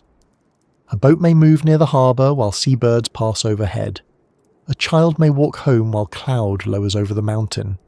A seal may rest somewhere along the coast with the heavy satisfaction of an animal that has no emails to answer. Far beyond the settlement, protected waters stretch across an area too large to picture easily, carrying life through depths most people will never see. The village remains at the edge of that immense natural space, not separate from it, not in control of it, but responsible within it. And perhaps that is why a place so small and distant can feel important far beyond its size, because it shows, quietly and practically, that even the remotest homes are tied to the wider earth in ways that matter. Remote places matter because they remind us that the world is still larger than our habits. That may sound obvious, but it is surprisingly easy to forget. Most of daily life encourages us to think in short distances and quick answers. We measure errands in minutes, friendships in messages, travel in flights, news in notifications, and convenience in how little effort something requires from us. A meal can arrive at the door, a parcel can cross a country, a question can be answered in seconds. A face on the other side of the planet can appear on a screen before the kettle has finished boiling, assuming the kettle is feeling cooperative. All of this is useful, and much of it is genuinely wonderful. But it can make the Earth feel smaller than it really is. Then a place like Edinburgh of the Seven Seas appears on the map, sitting alone in the South Atlantic with no airport, a tiny population, a volcano behind it, an ocean in every direction, and a ship route that still takes days.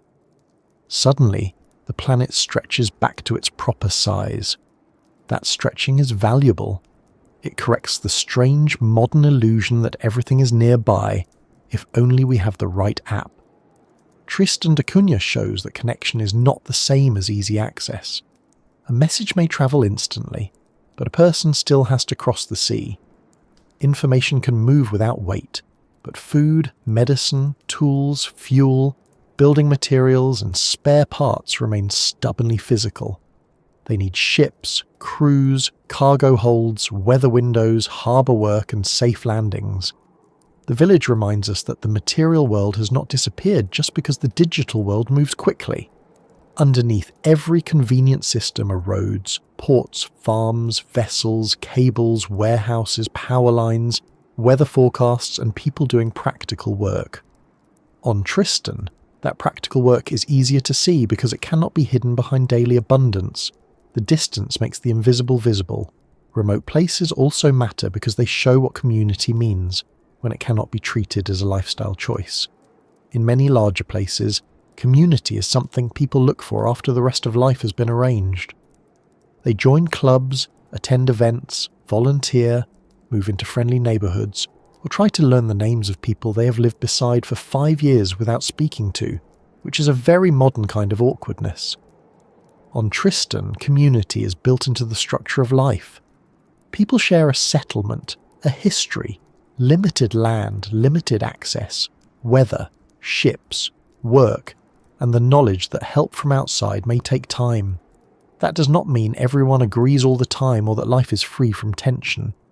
A small community can be warm, but it can also be complicated because human beings do not become simpler just because there are fewer of them. But the need for cooperation is clear. The village cannot pretend that everyone is separate. It shows plainly and practically that people depend on one another. That lesson has wider importance. Modern societies often value independence so strongly that dependence can feel like failure. We are encouraged to be self-sufficient, efficient, mobile, flexible, productive, and ideally able to assemble flat-pack furniture without emotional collapse. But every person depends on others. We depend on farmers, builders, teachers, doctors, engineers, cleaners, drivers, sailors, electricians, software workers, repairers, family members, friends, and strangers whose names we will never know. The difference is that in a remote settlement, dependence is not hidden by scale. It has faces. If someone repairs a machine, teaches a child, unloads cargo, helps during bad weather, tends animals, or checks on a neighbour, the value is obvious.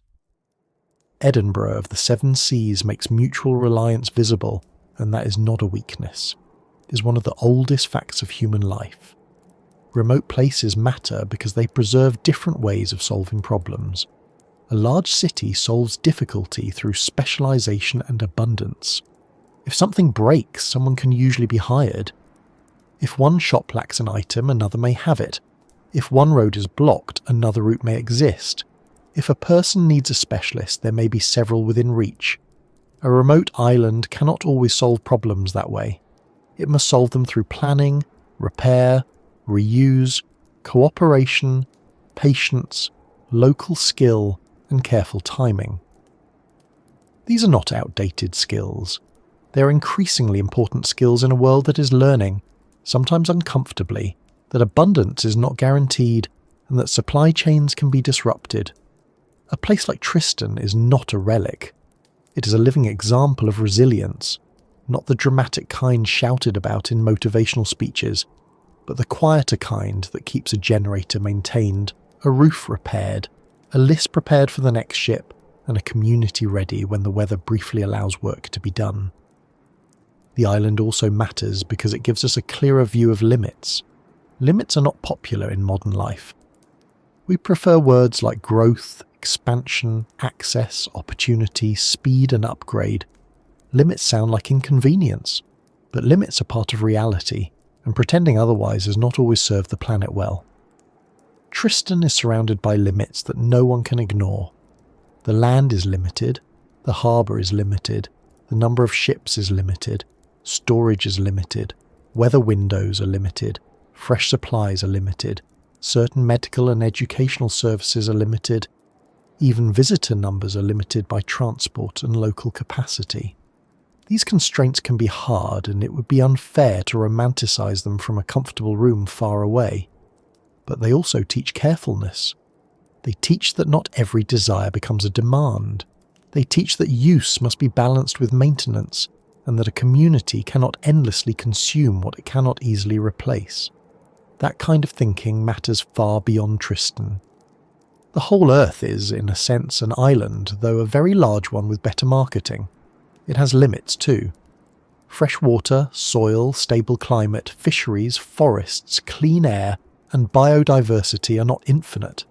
Large societies often hide these limits by importing from elsewhere, moving waste out of sight, or borrowing from the future in ways that look convenient at the time. Remote islands have less room for illusion. They show that when a system is small enough, cause and effect become easier to see. If a resource is damaged, people notice. If waste accumulates, there is no endless somewhere else. If invasive species arrive, the consequences can be severe. Tristan's protected waters and conservation work show that remote communities can play an important role in caring for more than themselves. A tiny settlement can help protect a vast marine area, which is a pleasing reversal of scale. The village is small, the responsibility is enormous. Remote places matter because they hold ecological value that cannot be measured by human population. If we judge the importance of the place only by how many people live there, Tristan da Cunha would seem minor. But its surrounding islands and waters are globally significant for seabirds, marine life, and island ecosystems. Guff and inaccessible islands are not important because they are crowded. They are important because they are not. Their relative isolation has allowed species to survive, breed, and evolve in ways that would be impossible in heavily developed landscapes. The surrounding ocean supports life across great distances and depths. Penguins, albatrosses, petrels, seals, fish, plants, and countless smaller organisms all belong to this wider natural system. Human maps often put importance in cities and capitals. Ecological maps may place it on windswept cliffs, cold seas, and islands most people will never visit. This is one reason remote places should not be treated as empty. Empty is often just a word humans use when there are not many humans. A remote island can be full of birds. A stretch of ocean can be full of feeding routes, currents, fish, plankton, and deep sea life. a wet slope can be full of plants, insects, and nesting places. The fact that a place is quiet does not mean nothing is happening there. Tristan teaches that absence of crowds can be a form of abundance. It is not empty space waiting for use. It is habitat, home, weather, memory, and life. There is a deep difference between unused and undamaged, between lonely and protected, between far away and unimportant. Remote places also matter culturally. They hold stories that would disappear if every place became more or less the same. Edinburgh of the Seven Seas has its own history. Families, speech patterns, customs, work rhythms, social arrangements, and shared memories. Its identity has been shaped by shipwrecks, settlement, evacuation, return, farming, fishing, isolation, faith, weather, and the long experience of living together on a small volcanic island. That kind of culture cannot be manufactured quickly. It forms slowly, through repetition, necessity, adaptation, and memory. In a world where many towns and cities are becoming visually similar, with the same brands, roads, signs, and screens appearing everywhere, places like Tristan remind us that human life can still be deeply local. Not local as a marketing word on a label, but local in the full sense, shaped by a specific piece of earth and the people who have learned to live there. This does not mean remote places should be frozen in time for the comfort of outsiders. That is an important point. People sometimes look at isolated communities and want them to remain unchanged, as if they exist to provide the rest of us with proof that the past is still available somewhere. But residents of remote places have the same right to comfort, safety, healthcare, education, communication, and opportunity as anyone else. Preservation should not mean trapping people in difficulty. Tristan's people are not museum exhibits. They are modern people living in an unusual location, balancing tradition with change, local identity with outside connection, and independence with the need for support. The challenge is not to prevent change. The challenge is to let change happen in ways that respect the community, the environment, and the realities of the place. Remote places matter because they test our idea of progress. If progress only means speed, then Tristan looks inconvenient. If progress means choice, it looks limited. If progress means constant growth, it looks small. But if progress also means durability, cooperation, environmental care, local knowledge, and the ability to live within limits, then remote places have much to teach. They remind us that the most advanced society is not always the one that moves fastest. Sometimes intelligence is knowing when to wait. Sometimes development is maintaining what already works. Sometimes success is not expansion, but continuity. A village that has survived evacuation, isolation, rough weather, limited access, and the demands of a tiny population has achieved something that cannot be captured by the usual measures of size and speed. There is also a psychological value in knowing that such places exist. Even if we never visit Tristan da Cunha, the knowledge of it expands our mental map. It reminds us that life is not only the kind we see around us. Somewhere in the South Atlantic, people plan around ships instead of traffic. They live beneath a volcano, beside a small harbour, with the ocean deciding many of the terms. They share a settlement where names and histories are closely known. They look out on waters that are among the most protected in the Atlantic. They maintain a home most of the world will only ever imagine. That knowledge can be quietly comforting. It tells us that the world has not been completely flattened into sameness. There are still edges, distances, and ways of living that resist easy comparison. Remote places can also help us think more honestly about loneliness and connection. Edinburgh of the Seven Seas is geographically lonely, but not necessarily socially lonely.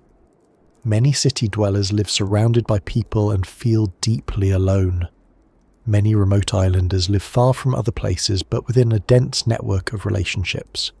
This does not make one life better than the other. It simply shows that loneliness is not measured only in kilometres or population numbers. Connection has quality as well as quantity. A person can be isolated in a crowd or supported in a tiny settlement. Tristan makes that distinction visible. The ocean separates the island from the world, but within the village lives are woven closely together. That closeness can be demanding, but it is real. There is a humility in thinking about Tristan. It asks us to stop assuming that the centre of the world is wherever the most people are. For the residents, the centre of life is their settlement, their harbour, their mountain, their families, their weather, and their ships.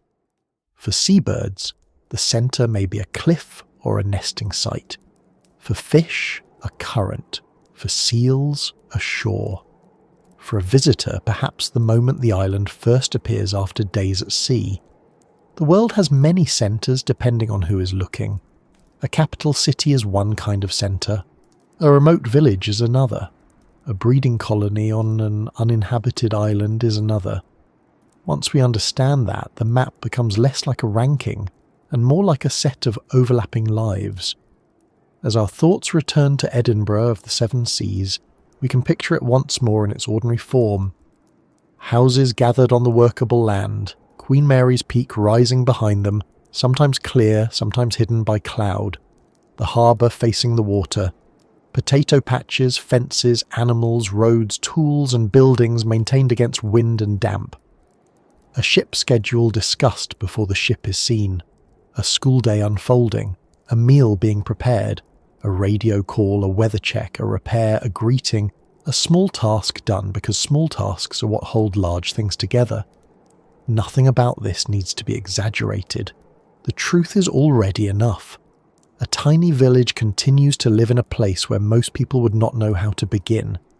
And perhaps that is why this remote settlement stays in the imagination.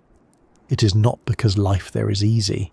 It is not because it is untouched by modern concerns. It is not because it is perfect, peaceful or simple. It matters because it is real, specific and demanding. It shows people adapting to land, sea, weather, history and distance. And it shows a community holding its place in a world that often moves too fast to notice what place means. It shows that remoteness is not emptiness, and smallness is not insignificance. It shows that the edges of the map are not margins of the human story. They are part of the story's structure. So, dear listener, as this quiet journey begins to settle, maybe think for a moment about where you are. Perhaps you are in a city, with lights beyond the window and roads, carrying people through the night. Perhaps you're in a small town, a village, a farmhouse, an apartment, or somewhere near water. Perhaps the nearest shop is 5 minutes away, or perhaps the nearest neighbour is farther than that. Wherever you are, your place has its own rhythms, its own limits, its own forms of connection. Tristan da Cunha simply makes those things easier to notice, because they are drawn so clearly against the ocean. If this slow voyage to the world's most remote village has brought you a little calm, or made the earth feel a little wider in the best possible way, I'd be grateful if you liked the video, subscribed, and shared this quiet corner with someone else who might enjoy a gentle journey to the far edges of the map. The world is full of loud places, hurried places, crowded places, and bright places demanding attention. But somewhere far out in the South Atlantic, Edinburgh of the Seven Seas rests beneath its volcano, waiting for the next ship, listening to the wind, watching the weather, living carefully between mountain and sea. And for tonight, that small village can remind us that not everything important is easy to reach, not everything valuable is large, and not every distance needs to be crossed quickly. Sleep well, fellow traveller, wherever you are listening from, and let the thought of that tiny settlement in the wide ocean carry you gently into rest.